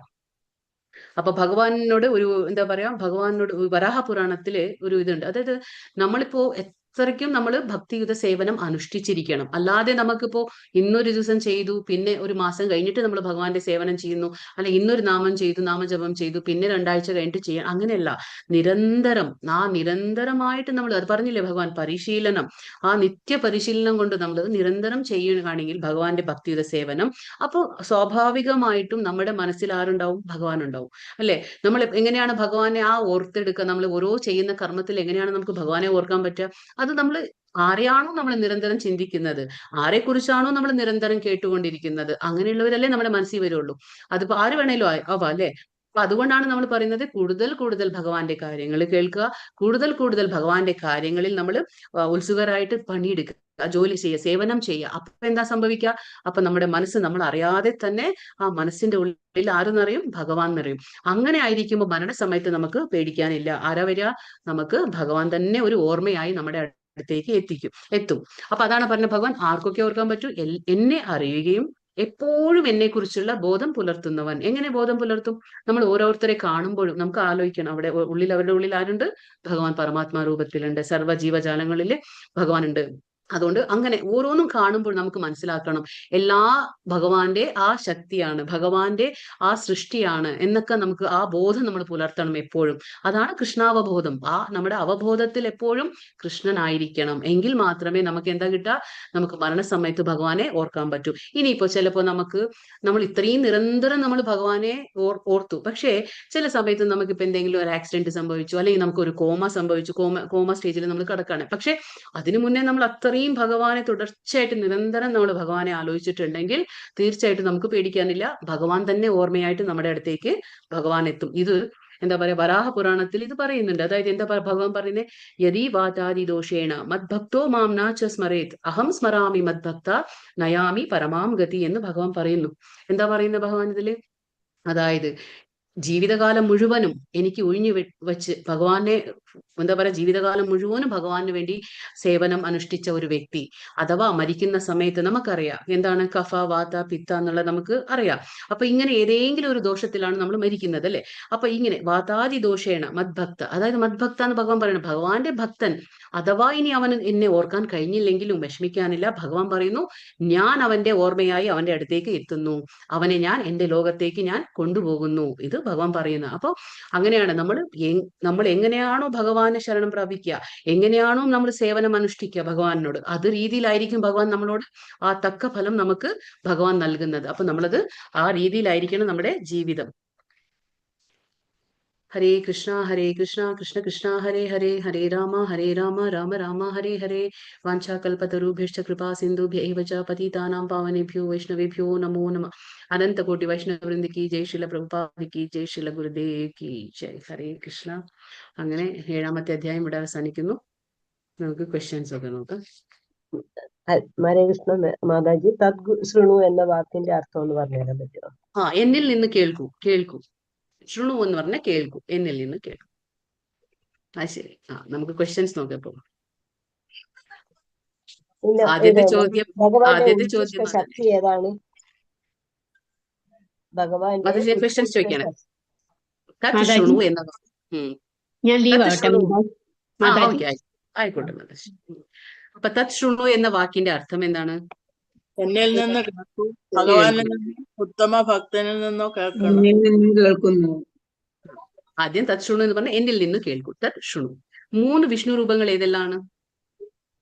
കർണോദക സായി, ഗർഭോദക സായി വിഷ്ണു, ക്ഷീരോദക സായി വിഷ്ണു. സായി. ഭിന്നമായ ഭൗതിക, അതെ കറക്റ്റ് ആണ്, കറക്റ്റ് ആണ്. കാർണോദക് സായി വിഷ്ണു, ഗർഭോദക് സായി വിഷ്ണു, ക്ഷീരോദക് സായി വിഷ്ണു. ഭിന്നമായ ഭൗതിക പ്രകൃതിയിൽ ഏതെല്ലാം അടങ്ങുന്നു? എന്തെല്ലാം അടങ്ങുന്നു? പഞ്ചഭൂതങ്ങൾ, പഞ്ചമഹാഭൂതങ്ങൾ, മനസ്സ്, ബുദ്ധി, മിഥ്യാഭാവം. ബുദ്ധി, മനസ്സ്, ബുദ്ധി, നിത്യാഹങ്കാരം. ഭഗവാന്റെ ഉത്കൃഷ്ട ശക്തി ഏതാണ് ഭഗവാൻ പറഞ്ഞത്? ജീവാത്മാക്കൾ, ജീവാത്മാക്കൾ. ശ്ലോകം 7:7 ഭഗവാൻ എന്താ പറയാ പറഞ്ഞിരിക്കുന്ന ഉപമ എന്താണ്? മുത്തുകൾ നൂലിൽ എന്ന പോലെ ഭഗവാനാൽ എല്ലാം കോർത്തിണക്കിപ്പെട്ടു. ഇണക്കി കോർക്കപ്പെട്ടിരിക്കുന്നു. അതാണ് ഭഗവാൻ പറയുന്ന ഉപമ കൊടുക്കാണ്. ഭഗവാനെ ശരണം പ്രാപിക്കാത്തവർ ആരെല്ലാമാണ്? 4 തരം ആൾക്കാർ.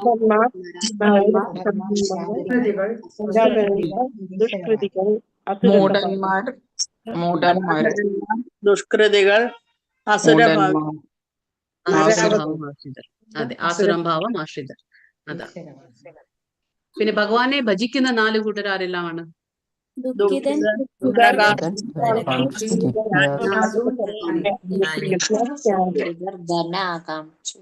ധനാകാംക്ഷി, ജിജ്ഞാസു, ജ്ഞാനി. ശ്ലോകം 2:3 എന്തിനെ കുറിച്ചാണ് ഭഗവാൻ പറയുന്നത്? ശ്ലോകം 2:3 ദേവന്മാരെ ആരാധിക്കുന്നത്. എന്താ പറഞ്ഞിട്ടുള്ളത്? അവർക്ക് കിട്ടുന്ന ഫലമാകട്ടെ തുച്ഛവും ക്ഷണികവും അത്ര. അതെ, 23 ശ്ലോകം 23. ഓക്കെ. ശ്ലോകം 30 എന്താ ഭഗവാൻ എന്താണ് പറയുന്നത്? 30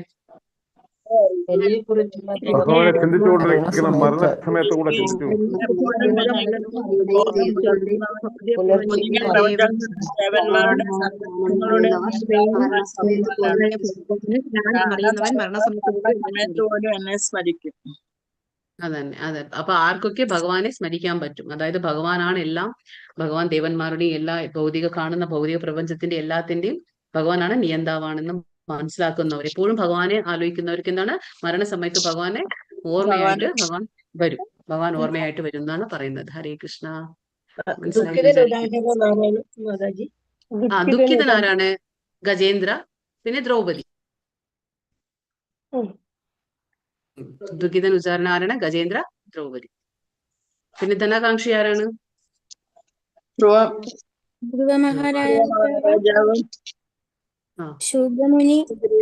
സുഗ്രീവൻ. ശുഗമുനി വന്നിട്ട് ജ്ഞാനിക്കാണ് ഉദാഹരണം. പിന്നെ ജിജ്ഞാസുന് 2 പേര് ആരാണ്? ശൗനകാദി മുനികളും പിന്നെ ആരാണ്? പരീക്ഷിത് മഹാരാജാവ്. ഇതാണ് ജിജ്ഞാസു.